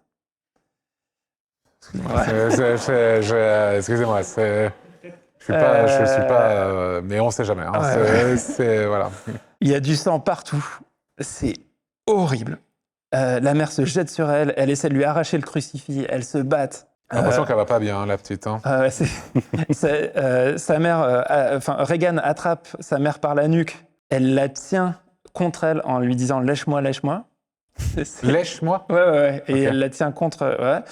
Ensuite, elle la gifle, elle la balance à l'autre bout de la pièce. La patate. L'assistante, elle arrive en courant, mais à ce moment-là, il y a un fauteuil qui glisse vers la porte pour bloquer la porte. Et il y a En une mode, énorme commode qui bouge vers Chris, qui se renverse sur Chris. Chris l'évite de justesse. Les meubles qui bougent partout. Les ouais. meubles qui bougent. Enfin, C'est le clip de Jamiroquai, là. C'est Virtual Insanity. c'est vraiment intense. Et oui, et là, pardon, la tête de Regan fait un tour complet, donc le fameux truc. Le 180 degrés. Et la voix dit « Tu sais ce qu'elle a fait, ta salope de fille Et qu'est-ce qu'elle a fait ?» Sa salope On de ne sait fille. pas, mais bon, ça relie sûrement, on ne sait pas. Très bien. Comment ça va? Ben, c'est surtout elle, comment ça va? Parce que même si, en fait, elle est possédée par un démon, tout de même, il y a des sévères mutilations physiques. Ah ouais. Est-ce qu'on s'en remet? Est-ce qu'au final... Et une fois que le démon est sorti, est-ce que c'est soigné? Ou est-ce qu'il faut quand même aller à l'hosto? Ça, on en saura un peu plus plus merci. tard. Très bien. Bon, c'est vraiment atroce. On enchaîne en retrouvant le père Karras qui marche dans la rue en civil. Il a une veste de... Au bout d'un moment, il va falloir qu'il fasse quelque chose, lui. Hein. Ça va venir. Il a une veste de l'université de Georgetown. Il est en civil. Il fait un petit peu de marche rapide, non? Parce que fait du sport tout le temps. Non, là, Non en fait, il vient à un rendez-vous. Ok. Et il a un rendez-vous en extérieur avec Chris. Il vient à la rencontre de Chris. Il y a eu une petite ellipse. Chris porte un foulard et des grosses lunettes noires. Elle est marquée au visage parce qu'en fait, elle s'est fait tabasser par sa fille. Elle lui demande une cigarette. Ils commencent à discuter. Le père Karras n'est pas au courant de ce qui arrive à Regan depuis le début. Mais comment ils se connaissent? En fait, c'est l'ami de Chris. Ah oui, c'est ça. Son ami prêtre. Le prêtre mignon. Le prêtre mignon, c'est Et l'ami de Pierre Exactement. Karras, qui en fait, c'est le liant, quoi. Et notamment, en fait, pour le coup, le prêtre mignon, il lui a pas dit ce qui s'était passé à la soirée, ce qu'il a vu, le pipi sur le tapis. Ah oui. Pour ça, c'est anecdotique par rapport au reste. Hein. Mais il aurait pu le raconter à Regan, mais c'est juste que le soir où il aurait pu raconter à Karras, mais le soir où ils sont vus, ils ont picolé du whisky, ils ont plus parlé de Il aurait pu ses problèmes. justement encore plus parler de ça. Non, parce que... Quand tu picoles du whisky, tu sais pas ce que ils j'ai ont, vu le oui, soir. mais ils ont picolé du whisky pour le deuil de la mère de Karras. Ah oui, Ils pour étaient te pas remonter dans le moral. Ouais, Une histoire c'est un peu marrante. L'autre jour, J'ai une anecdote à te raconter. Ouais, voilà. Ça va te changer les idées. Bon, Chris, elle tourne pas autour du pot. Elle lui demande comment ça se passe pour un exorcisme. bah oui, mais en même temps, vu la séquence qu'elle vient de vivre là, Ouais. c'est urgent, Voilà. j'ai l'impression. Ouais. Ça n'attend pas quelques minutes de plus. Hein. Mais alors lui, il la regarde bizarrement et il dit bah attends, déjà pour un exorcisme, il faudrait une machine à remonter le temps et aller au XVIe siècle, quoi. Ça se fait plus, quoi. Et pour lui, ça lui paraît aberrant de faire un exorcisme.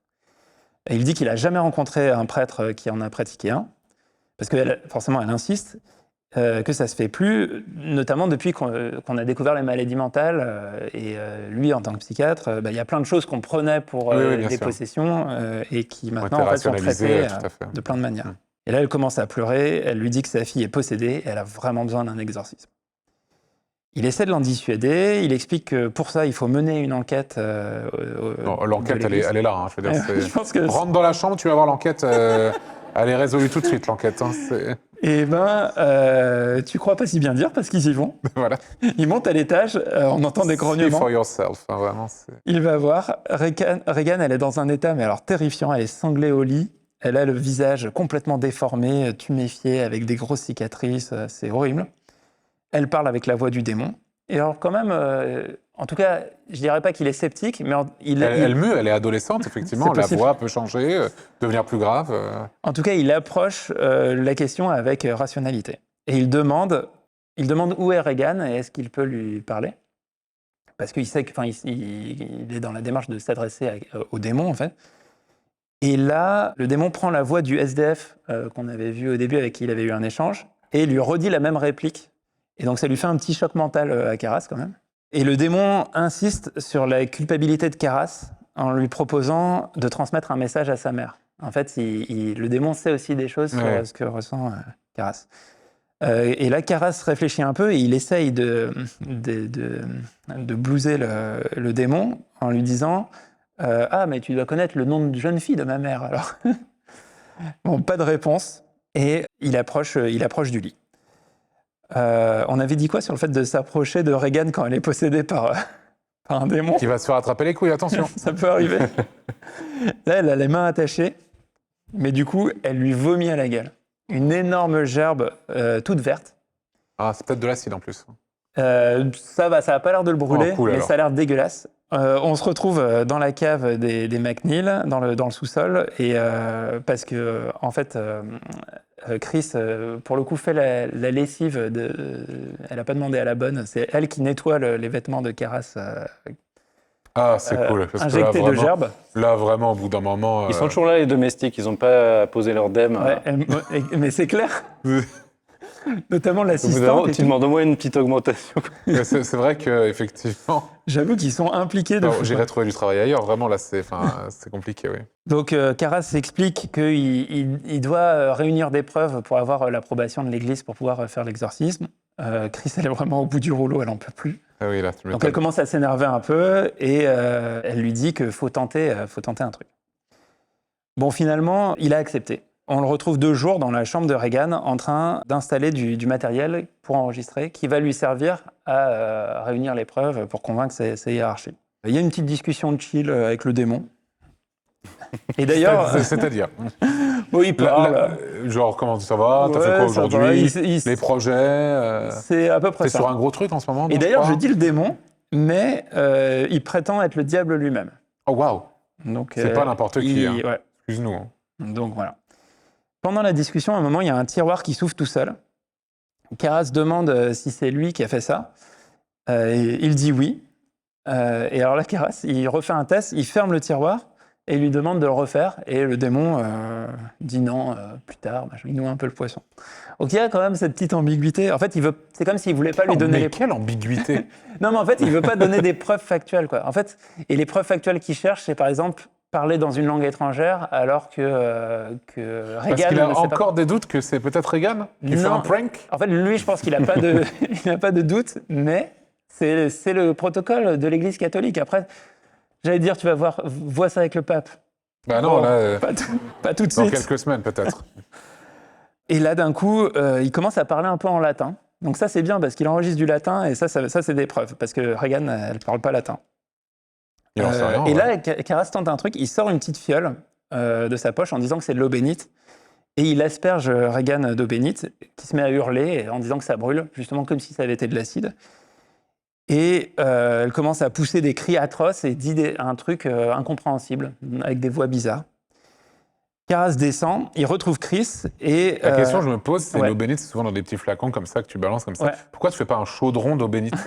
En fait, comme ça, tu mets tout. Et là, vraiment, il est, c'est finito, quoi. Bah ouais. Je sais pas. Mais ça, c'était Encore son eau une bénite fois, d'appoint pour les petits Pour les petits moments du quotidien, comme ça. Les petits- Peut-être qu'il va revenir. C'est comme ça, flasque. C'est une Oui, petite c'est flasque ça. d'eau bénite là dans la poche à la poche. Et alors, d'autant plus qu'en fait, il explique en bas, il explique à Chris qu'il vient de faire un test, que c'était pas de l'eau bénite, c'était de l'eau du robinet. Ah, Et du coup, ça... mais peut-être que l'eau du robinet du coin, c'est de l'eau bénite. T'imagines? ça, Tu le c'est sais possible. même pas, et en fait, si. Alors, par contre, il se balade avec une fiole d'eau du robinet tout le temps sur lui. Non, il a une fiole, il l'a remplie, il a mis Il de l'a l'eau du rempli, robinet. Ah, il il est l'a dans la fait salle avant, de bain d'accord. vite fait avant. Donc en fait, il est un peu embêté parce que lui, c'est un truc qui va pas dans le sens de dire qu'elle est possédée. Ah oui, C'est plus un elle aurait prank. fait semblant, effectivement. Ouais. Et donc là, Chris lui dit écoute, gars, elle a quand même tué Burke. Donc elle lui dit ça. Donc, voilà. Mais elle a aussi fait voler des Et objets elle dans la a fait chambre. 1000 autres trucs. Elle s'est poignardé le vagin. Enfin, je veux dire, au bout d'un moment, c'est fou cette histoire, non? Je suis d'accord. C'est pas de ma faute. Non, bien sûr, pardon. Mais lui, il a pas vu quand ça vole. oui, dans tous les voilà, sens. mais bon. Ouais. Oui, Cara- mais si j'étais à la place de Chris, je dirais plus, il y a eu des objets qu'on volait plutôt que ma fille a commis un meurtre. Parce qu'en fait, c'est juste une balance, en fait, sa mère. Ça, c'est vrai. Et ça, on n'aime pas. Donc, bon, D'ailleurs, je vous spoil, elle ne sera jamais inquiétée pour le meurtre de Burke. c'est bien. Ça, c'est... Personne les met, ce gars, de toute Ouais, façon, c'est j'ai vrai. l'impression. Hein, il était moche, t'as dit, en plus. Ouais, c'est vrai. Ouais. Il n'y a pas le beauty privilege. Non. Bon, Karas, là, on le retrouve dans un studio avec un spécialiste du son. Il lui fait écouter l'enregistrement.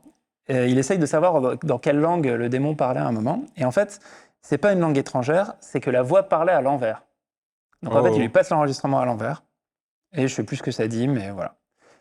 Là, j'avais failli vous faire un test, essayer de vous faire deviner des répliques de films à l'envers. Ça marche pas du tout. Ouais, ok. C'est impossible. Il rentre chez lui, il se repasse l'enregistrement en boucle et il essaye d'écouter attentivement. Et là, il y a le téléphone sonne. Ça le fait sursauter, on sent qu'il est quand même à cran. Oui, il est à cran. En même temps, c'est normal. Hein. Et il fonce chez les McNeil. C'est l'assistante qui a appelé. Et elle dit qu'elle ne veut pas que Chris soit au courant de ce qu'elle va lui montrer. Elle l'emmène dans la chambre de Regan. Et elle va lui montrer un truc, parce que Chris, elle a quand même déjà vu beaucoup de choses. Et là, ce qu'elle lui montre, c'est que, en fait, sur le ventre de Regan, elle a des cicatrices. Et la caméra zoome doucement sur son ventre et c'est écrit « Help me », au secours en cicatrice sur son ventre. Donc c'est vraiment c'est chaud. Bon, Karras a un rendez-vous avec l'administration catholique pour la procédure pour l'exorcisme. T'es obligé de faire ça? Tu peux pas faire un exorcisme au black? T'es obligé de le déclarer? Je pense, en tout cas, là, il passe par la voie administrative. Ouais, t'as le formulaire sur Internet avec les... C'est chiant, le site est mal fait, hein, ça change mal. Dans la scène suivante, ça discute en haut lieu. Et assez vite, un nom est mentionné d'un expert qu'il faut faire venir. Parce que si, le problème de Karras, c'est qu'il n'a pas d'expérience d'exorcisme. Et il ne connaît personne qui en a fait. Et le nom qui est mentionné, c'est le père Lancaster Merrin, le père Merrin, dont on comprend très vite que c'est Max von Sydow, qu'on a vu dans le prologue en Irak au début. En Irak, eh oui. On apprend qu'il est rentré aux États-Unis depuis peu, et il a déjà pratiqué un exorcisme en Afrique il y a 10-12 ans, et apparemment ça avait duré des mois, il avait failli y laisser sa peau. Donc faire un exorcisme, c'est pas anodin. C'est intense, ouais. On a un plan sur Max qui reçoit le message qu'il est convoqué pour exorcisme, et il va arriver du coup à Georgetown par une nuit de brouillard. Et ça donne le plan iconique du film qu'on retrouve sur l'affiche. Avec le lampadaire. Avec sa silhouette, le lampadaire. C'est un plan magnifique qui dure 15 secondes dans le film. Ils ont mis 2 jours à le tourner pour choper le bon éclairage de la maison, de machin.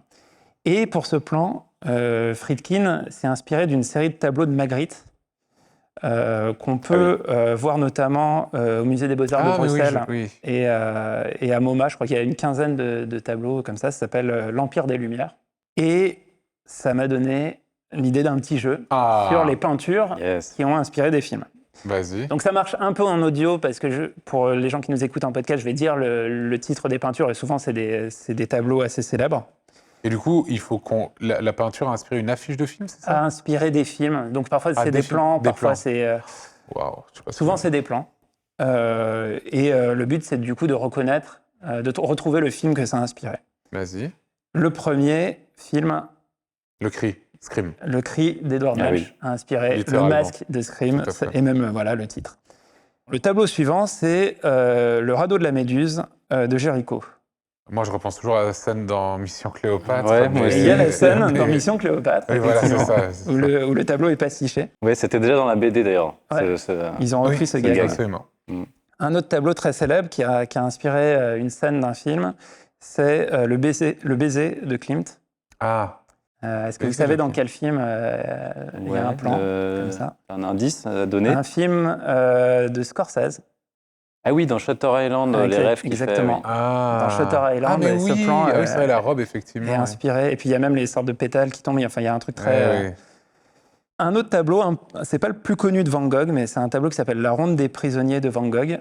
Et quand vous allez voir le tableau, il a inspiré un plan d'un film en particulier. Film très connu d'un réalisateur Orange Mécanique. Ouais. C'est ça, ouais. C'est un plan d'Orange Mécanique. J'ai oublié ce plan d'Orange Mécanique. Un autre tableau, c'est Saturne dévorant un de ses fils de Goya. Ah, mais dans quel film il y a ça? Et ça a inspiré un réalisateur mexicain qui est beaucoup dans ce type d'ambiance, Guillermo del Toro. Oui, Guillermo del Toro. Et pas de Labyrinthe de Pan. C'est une scène du Labyrinthe de Pan qui s'est inspirée de ça. Sauf que lui, il n'a pas des grands yeux, il n'a pas d'yeux du tout, en fait. Lui. Ouais, c'est... Alors que vraiment, un des gros éléments du tableau, c'est vraiment son regard fou, en fait. Il a mixé des inspirations. Tout à fait. Et la dernière inspiration, c'est un tableau que je ne connaissais pas particulièrement, mais je pense qu'en voyant le tableau, vous allez peut-être reconnaître le film, parce que pour le coup, c'est aussi l'affiche du film. C'est un tableau de John Everett Millais, qui s'appelle Ophélie. Mélancolia. Et c'est Oui, c'est Mélancolia Mélancolia, exactement. de Lars von Trier avec Kirsten Dunst. Voilà, Très beau plan aussi. un petit passage Merci pour nuit au musée. culturel, Un peu culturel, tout à Voilà. fait. On peut revenir au film, Très bien. parce qu'on avait un exorcisme sur le feu quand même. Ah bah oui, là, ça commence, là. Je ne comprenais pas jusque-là pourquoi le film s'appelait comme ça. Ouais. Vais-je le comprendre maintenant? Ah, Je ouais, pense tu vas bien. comprendre, ouais. Je pense bien. Chris ouvre du coup la porte à... Je vais l'appeler Max von Sydow, Oui. plutôt que le père Mérine. Il est aussi accueilli par Karras. Et là, tout de suite, ils sont dans la préparation du truc. Et d'ailleurs, immédiatement, il y a un énorme hurlement qui vient de la chambre de Regan. Donc ça nous plonge dans l'ambiance. Et, On a déjà plongé dedans. et Max demande à Karras d'aller lui chercher du matos. Le matos en question, c'est une soutane, une étole violette, de l'eau bénite. Une quoi, une? Une soutane. La Oui. soutane, Oui, non, mais c'est ça, je sais ce que c'est. mais une étole, c'est une étole, c'est une quoi, sorte une- d'écharpe des prêtres. Ah oui, que ok, tu- oui. Ok. voilà. Et il la faut violette apparemment pour l'exercice. De l'eau bénite. Il précise Comment pas. t'en trouves? Bah, Est-ce que de à l'eau la bénite, est-ce sec- que c'est de l'eau normale qui a été bénie? Bah, je pense. Oui, C'est ça, oui, hein oui, tout à fait. On me dit oui. Et est-ce que En fait, n'importe c'est très quel simple. prêtre peut Tu pas peux en faire bénir des chaudrons entiers. Ouais, C'est ce ouais. que je te disais tout à l'heure, Ah, des mais- tonneaux d'eau bénite, en Une fait. baignoire, ouais. Une baignoire d'eau bénite. Tu la plonges dedans, c'est gagné, en fait. Tu la noies dedans, enfin, c'est incroyable. Mais je crois que ça ne suffit pas sur des démons très forts. Enfin, ça va Ouais, pas mais ça- détruire le démon. Ouais, mais ça l'affaiblit bien, De bien, l'eau quand même. pétillante bénite, c'est un Oh, peu plus t'imagines puissant. De l'eau pétillante bénite. Putain, c'est. Ouais. ça m'a stun. C'est bien. Et le dernier truc, c'est qu'il faut un grand volume du rituel romain. C'est le bouquin dans lequel il y a les textes pour les exorcismes. Donc c'est vraiment le manuel. Pendant qu'il se prépare, Ça Max... se trouve à la FNAC, ça le... bah, franchement, En vrai, possible. c'est hein. possible. hein. Bah ouais, je pense. Ok. Ça t'étonnerait? Bah, En fait, c'est pas la Bible, mais c'est des ouvrages... C'est vrai que c'est bien d'avoir. On sait jamais. au cas où. Ouais. On sait jamais. Bon, Max explique qu'il ne faut pas discuter avec le démon, parce que souvent c'est un menteur. Et il faut faire gaffe, parce qu'il ne faut pas écouter ce qu'il dit, parce qu'il va faire des sales coups, et il C'est faut un se sale méfier. type, quoi, en gros. C'est un sale type, le diable. Bien Karras, vu. de son côté, voudrait donner des éléments de contexte sur le cas de Regan, mais apparemment ça n'intéresse pas trop Max, il sait ce qu'il faut faire. Il monte dans la chambre, et les grognements là sont vraiment ignobles. Regan leur sort des insanités, enfin c'est... Et là, tout de suite, Max asperge d'eau bénite en lui disant de la fermer. Il est très agressif tout de Et c'est suite. ce qu'il faut. Au bout d'un moment, faut arrêter de tourner autour du pot et y aller, quoi. Et alors, il fait vraiment très froid aussi dans la chambre. Et ils ont justement de la vapeur buée. qui sort, de la buée, je sais pas comment dire. Sur le tournage, c'était très relou parce que je sais plus, ils avaient fait, je crois qu'ils ramenaient des très gros blocs de glace pour faire descendre la température, mais avec les projecteurs, ils devaient couper les projecteurs pour faire redescendre la température de la oui. pièce. Tous ont chopé des trucs. La Alors, grippe. Ce qui a joué sur la malédiction de l'exorcisme. Pour c'est- le coup, je pense pas que, comme il n'est pas dans cette scène, Burke, il est mort depuis longtemps, heureusement, il n'a pas chopé la grippe à Ah, cause mais du... attends. Est-ce que le personnage qui joue. Donc, c'est l'acteur qui joue Burke, il est mort sur le tournage? Enfin, Ouais. son personnage est mort et lui, il est mort. Mais est-ce qu'ils ont tué le personnage parce qu'il est mort? Ou c'était déjà prévu? C'est pas impossible, et j'ai oublié de vérifier cette information. Ok.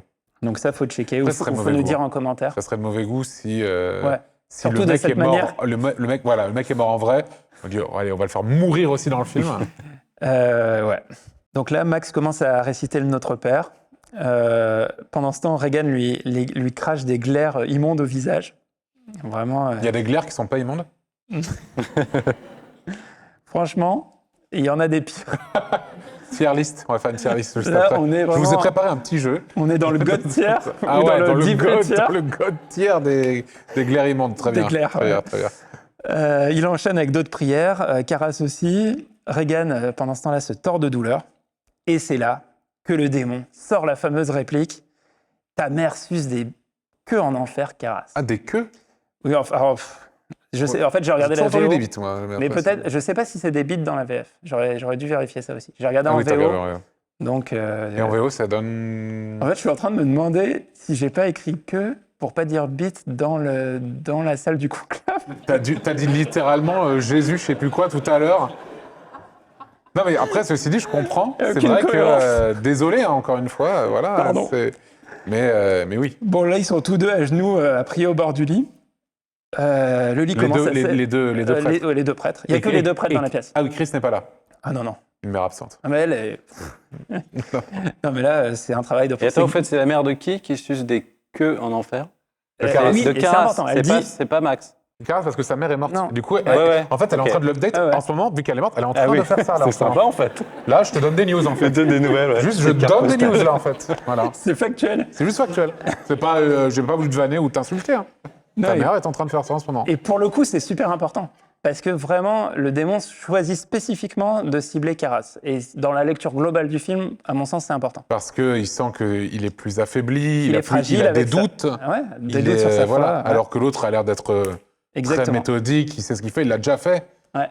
Et voilà, il faut appuyer là où c'est un peu plus faible. Je suis bien d'accord avec lui en vrai. Bref. Là, donc ils sont à genoux au bord du lit. Le lit commence à s'agiter. Max se relève, balance encore un peu d'eau bénite. Donc, t'as vraiment bien identifié que l'eau bénite, c'est quand même leur C'est le arme. nerf de la guerre. Hein. Ouais. Là, le lit commence à décoller du sol. Regan continue de se débattre. Max lui met la main sur le front et elle commence à doucement vomir du liquide vert. Là, Doucement. Doucement. Plus par jet. Là, c'est juste, ça se Ça répand. sort quoi. Et du coup, Caras sort de la C'est chambre. dégueulasse ce film quand même. Au bout d'un moment, là, il y a eu beaucoup de choses quand même. J'avoue. Caras, du coup, sort de la chambre pour aller nettoyer l'étole de Max, qui est pleine de vomi. Et il faut qu'elle soit clean. Bah ouais, toujours. Non, mais peut-être c'est important pour le. Non, mais pour oui. le- Non, mais en plus, je pense pour que le- oui. Et le nettoyer à l'eau bénite du coup, peut-être. Non. Parce que c'est peut-être un vomi démoniaque. Non, Du mais coup, tu nettoies. Ah, je sais pas si tu nettoies. Je pense que tu nettoies pas à l'eau bénite. Normalement, non. Ouais. Par exemple, les lessives que je fais chez moi, je les fais pas à l'eau bénite, tu vois. Mais dans une situation où c'est un démon qui a vomi sur un Ouais, objet j'aime. très important pour un exorcisme, peut-être que là, il faut le faire à l'eau bénite. Mais bon, on n'a pas l'info. Donc. Bon, pendant ce temps, on entend depuis l'extérieur le rire du démon et on voit que Max, à l'intérieur de la chambre, fatigue. Et là, il passe aux choses sérieuses. Il commence à dégainer le signe de croix. Regan se redresse en lui disant de se foutre son exorcisme au cul. Assez littéralement, il lui dit ça. Allez, hop là. Et le plafond commence à se fissurer, et il y a des meubles qui commencent à tomber. Il essaie de lui faire un signe de croix sur le front, la tête de Regan fait un tour complet encore. Et là, Max s'entête à continuer la prière. Et avec Caras, tous les deux ensemble, ils répètent, c'est aussi une réplique assez mémorable de l'exorcisme, « The power of Christ compels you ». Le pouvoir du Christ t'y contraint, le pouvoir du Ah oui. Christ t'y contraint. Il répète ça, il répète ça. Et pendant ce temps, les liens de Regan commencent à se défaire et son corps s'élève doucement au-dessus du lit. Donc là, elle est en lévitation. Et eux, ils répètent le pouvoir du Christ y contraint. Et donc, les choses se calment un petit peu. Et le corps redescend jusqu'à revenir dans le lit. Caras va pour l'attacher à nouveau, lui réattache les mains. Et au moment où il se retourne pour lui attacher les pieds, elle le frappe dans le dos et elle l'assomme. Attends, comment c'est possible? Parce qu'en fait, il va sur le lit pour lui attacher les mains en haut du Ah, lit. ok. Et il lui fait Ah dos. oui, oui, et ensuite il se retourne comme ça. Ah, ok. Et en ok. fait, elle se débat, elle Ah, l'assomme. elle arrive à le se balance. détacher la Ouais. main. Ok. Pendant ce temps, Max continue l'exorcisme, mais toute la pièce se met à trembler d'un coup. Et puis, elle finit par être vraiment attachée. L'ambiance est un peu apaisée. Tu sens que le démon est vraiment fatigué. Ça fatigue un démon. Ouais. Je savais pas. Mais bon, les prêtres sont épuisés aussi. Ils recouvrent le corps d'un drap et Max dit qu'il faut en profiter pour se reposer avant de reprendre. Parce que c'est toujours pas fini, quoi. C'est vrai qu'il y a un relais avec deux autres prêtres qui débarquent. Comme le Ouais. film est rempli de prêtres, en plus, il suffit d'aller Ouais. en bas de la rue. C'est vrai, c'est Ouais, vrai. il y mais a ils que sont ça. pas tous formés à l'exorcisme, c'est Ouais, ça. c'est vrai. À ce moment-là, Caras a une vision de sa mère dans le lit à la place de Regan.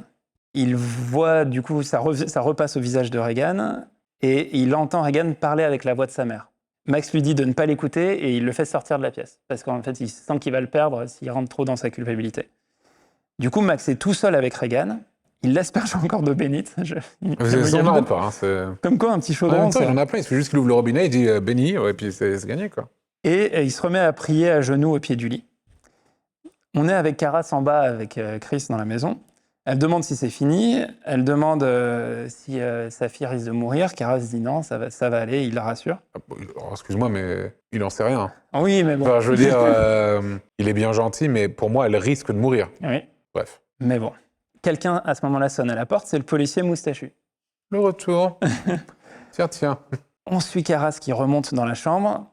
Et là, il retrouve le corps sans vie de Max. Oh non. Il est dead. Quoi? Il est mort. Alors, il se jette sur Regan. Et c'est la merde de fou, c'était lui l'expert en exorcisme. il pète un câble. Et là, vraiment, Regan, en fait, il se tient plus, quoi. Donc, en fait, il se jette sur Regan et il commence à la frapper, à l'étrangler. C'est là que c'est skills the box. Vraiment, il la punch. Et il dit au démon de le prendre lui. Et ça a l'air de marcher parce qu'il devient tout blanc. Ses yeux passent au vert vif. C'était comme ça qu'on voyait quand le démon était dans Regan. Et là, tout de suite, il se jette par la fenêtre. Et on le voit rouler en bas des escaliers. Il s'écroule en sang tout en bas des marches. Des gens accourent, il y a une ambulance qui arrive. Il y a le prêtre mignon, qui s'appelle le prêtre d'ailleurs, en fait, qui arrive, qui lui tient la main. Comment ? Non, rien, vas-y, continue. Et il tient la main de Caras dans ses derniers instants et il lui demande est-ce qu'il veut se confesser. Enfin, il assiste à ça. Il va mourir, hein. Et il dit quelque chose ? Et non, il dit rien. Mais en tout cas, il est au moins un prêtre est là pour les derniers sacrements. Ok. Mais il a le démon en lui, Caras ? Bah, apparemment. On vient de voir, il a chopé le démon. Et il est mort. Et d'ailleurs, ça, c'est un truc qui a prêté à débat sur le film. Il y a deux choses. En fait, il s'est sacrifié. Enfin, moi, ma lecture du film, c'est il a pris le démon en lui et il s'est tout de suite suicidé pour s'en débarrasser et pour sauver n'agit Regan. que dans des corps vivants, il peut pas... Ce serait con qu'en fait il se suicide et il retourne. Il retourne, je retourne dans la petite, du coup. Je veux dire, un des trucs qui fait polémique, c'est notamment les catholiques pensent qu'un prêtre ne peut pas se suicider, quoi. Enfin, que se suicider, c'est vraiment pas un truc réglo, d'après le... Ouais, c'est vrai que c'est le truc qui m'a choqué dans le film, effectivement. Je suis d'accord avec toi. C'est vrai que c'est ça qui m'a... C'est vrai. Bon. Ce qui a beaucoup choqué aussi, je vous le cache pas, c'est la scène de la masturbation avec le crucifix, là. Bon. Oui, je m'en doute. Je me doute que cette scène-là, elle a dû marquer les esprits, oui. Cut. On a un plan 2 jours sur les marches qui ont été nettoyées. Disons, ces marches-là, tu m'étonnes qu'elles soient indiquées sur Google Maps, là. Elles sont quand même mythiques. Oui. Dans la maison des McNeil, les cartons ont été faits. Carl est en train de charger la voiture avec des valises, ils vont partir. Chris et l'assistante se disent au revoir parce qu'elle ne va pas les suivre. Quand même, au moins l'assistante, au bout d'un moment, elle dit ça suffit. Oui, mais ça suffit quand c'est terminé. Pas quand c'est terminé. C'est bon, là, elle peut retourner, en fait. Et elle dit qu'elle a trouvé une petite médaille dans la chambre de Regan. Ah. C'est la fameuse médaille trouvée par Max en Irak. Et elle la donne à Chris. Chris dit au prêtre d'ailleurs, le prêtre, il s'appelle d'ailleurs, c'est son nom. Oui, c'est pour ça que je... Qui est venu leur dire au revoir. Et elle lui dit que Regan ne se rappelle de rien. Et qu'elle va mieux. Et on voit arriver Regan et on voit qu'effectivement, elle va mieux. Elle a encore un peu des bleus, des choses comme ça. mais elle va beaucoup mieux. Enfin, je veux dire, elle a fait tourner sa tête sur elle-même, elle s'est crucifiée, bref, voilà, quoi. Mais elle va beaucoup mieux, tout va bien. Avec un peu de calcium, ça se remet bien. Oui, bien sûr. À cet âge-là, on est hyper souple. C'est vrai. Et alors là, il y a un plan qui est important dans le film, dans la morale du film. Et ils disent au revoir au prêtre. Regan reste un instant, après que sa mère soit partie, elle reste un instant face au prêtre. Et il y a un insert sur le col romain, là, le col de prêtre, le petit truc blanc, ça s'appelle un col romain. Et quand elle voit ça, et elle l'embrasse sur la joue, comme pour le remercier, alors qu'elle ne le connaît pas vraiment plus que... Enfin, c'est un ami de sa mère, mais voilà. Et ça, il y a vraiment un truc dans la morale. On a vraiment l'impression que c'est le catholicisme qui a vaincu le monstre. Bah, techniquement... Ce qui est le cas. C'est le cas dans le film. Tout le monde est prêt, la voiture s'en va, mais juste avant de partir, elle appelle quand même d'ailleurs et elle lui donne la médaille. Attends, qui donne la médaille à qui ? Chris. Chris donne la médaille à d'ailleurs, au prêtre. Ah oui, ok. Et à noter que dans la version de 2001, il lui rend et il lui dit de la garder. Donc ça a peut-être des impacts sur les suites, mais j'ai pas revu les suites. Ah oui, c'est vrai qu'il y a des suites. Il y a des suites, ouais. Notamment, il y a un 2 réalisé par John Boorman. Ok. Mais ouais, bon. On reste avec le prêtre qui va voir les marches vues d'en haut. Et là, le thème de l'exorcisme commence. Et après juste quelques mesures, on a un fondu au noir et le mot fin. Enfin, c'est la fin. Il n'y a pas le mot fin, c'est la fin. Ok. Et la version de 2001, il y a une scène après de discussion entre le prêtre et le détective, pour lequel l'auteur du roman a beaucoup insisté parce qu'il considérait que ça rendait la fin moins ambiguë et ça fermait mieux moralement le film.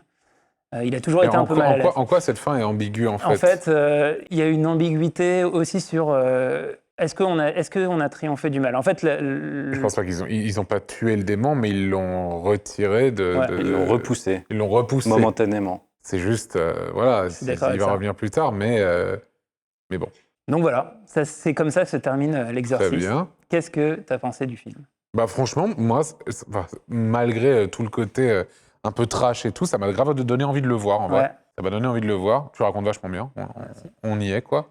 Et non, franchement, ça m'a beaucoup plu, j'avoue. Moi, je trouve que en le revoyant aussi comme ça, c'est aussi un excellent film, vraiment très bien mis en scène. En fait, Ouais. tu sens que Friedkin, Justement, j'ai envie de voir un peu comment c'est fait, en fait. comme il travaille le son, la musique. Comment les la fonds. pression, elle monte le long Ouais. du film, et avec cette grosse explosion à la fin. Ouais, c'est pas juste une histoire d'horreur, ça creuse plein de thèmes, notamment la maternité à Ouais. plusieurs endroits du film. Et aussi, un des trucs qui a été aussi un phénomène, c'est il y avait un côté négatif des rumeurs qui entouraient le film sur le côté, au moment de la sortie, ouais, il y a des gens qui ont fait des crises, etc. C'est un film qui est potentiellement dangereux. Mais il y avait aussi, pour les croyants, un truc, c'est une expérience, en fait, qui te fait te questionner sur ta foi et du coup progresser. Les vrais croyants catholiques ne rejettent pas du tout le film et trouvent un truc. Ouais. Il y a un truc qui est vraiment Bah, intéressant comme tu sur ce dis, sujet. à la fin du film, c'est des prêtres catholiques qui la sauvent, en fait. Ouais. Donc, Et d'ailleurs, à propos de l'exorcisme, il y a... d'accord, catholique vraiment ou chrétien de manière générale? Oui, Parce alors, que tu dis chrétien, catholique en fait. parce que là, c'est des catholiques. Ah, c'est des catholiques là, ok. Mais je pense qu'il doit y avoir des exorcismes, effectivement, orthodoxes ou J'y connais pas assez. ou protestants. Mais bon, là, il se trouve que... Mais oui, c'est les chrétiens en général. Et il y a un truc, c'est Tarantino, en parlant du film, il y a un truc que je trouve assez frappant et assez intéressant. Il dit que lui, il n'a pas la foi catholique, il n'a pas la foi chrétienne, mais il croit autant au catholicisme dans l'exorcisme qu'il croit aux singes géants quand il regarde King Kong. Ah oui, pour lui, c'est du cinéma. dans la diégèse du film, Ouais. c'est un élément de l'or presque, on va dire, dans C'est ça. le. Et dans que, le- et que oui, la prouesse du film, c'est que ça te met dans un truc où effectivement, et on est arrivé à ça, il n'y a pas d'autre solution Ouais. qu'un prêtre exorciste pour sauver Reagan, quoi. Et ça c'est quand même fort, quoi. Il y a Ouais, un tout à truc, fait, c'est vrai. Donc voilà, on est arrivé à la fin de ce podcast. Un grand merci à toi, Antoine, d'avoir Merci, suivi tout ça jusqu'au bout. c'est trop bien. Merci à toute l'équipe organisatrice du Frames. Merci aussi aux bénévoles. Merci à Gozulting et à la technique. Merci au public d'être venu écouter et vivre ce film avec nous. Si ça vous a plu et que vous nous écoutez, n'hésitez pas à laisser des gentils commentaires sur YouTube ou 5 étoiles sur Apple Podcast. Vous pouvez aussi penser à vous abonner sur votre plateforme préférée pour retrouver les prochains épisodes en audio ou en vidéo. Et puis, si vous pouvez nous soutenir, c'est possible aussi sur tipeee.com/kelmos, comme le font tous les pseudos qui s'affichent à l'écran. On revient très vite avec un nouveau film et peut-être un nouvel invité. À bientôt. Merci beaucoup. Au revoir. Merci.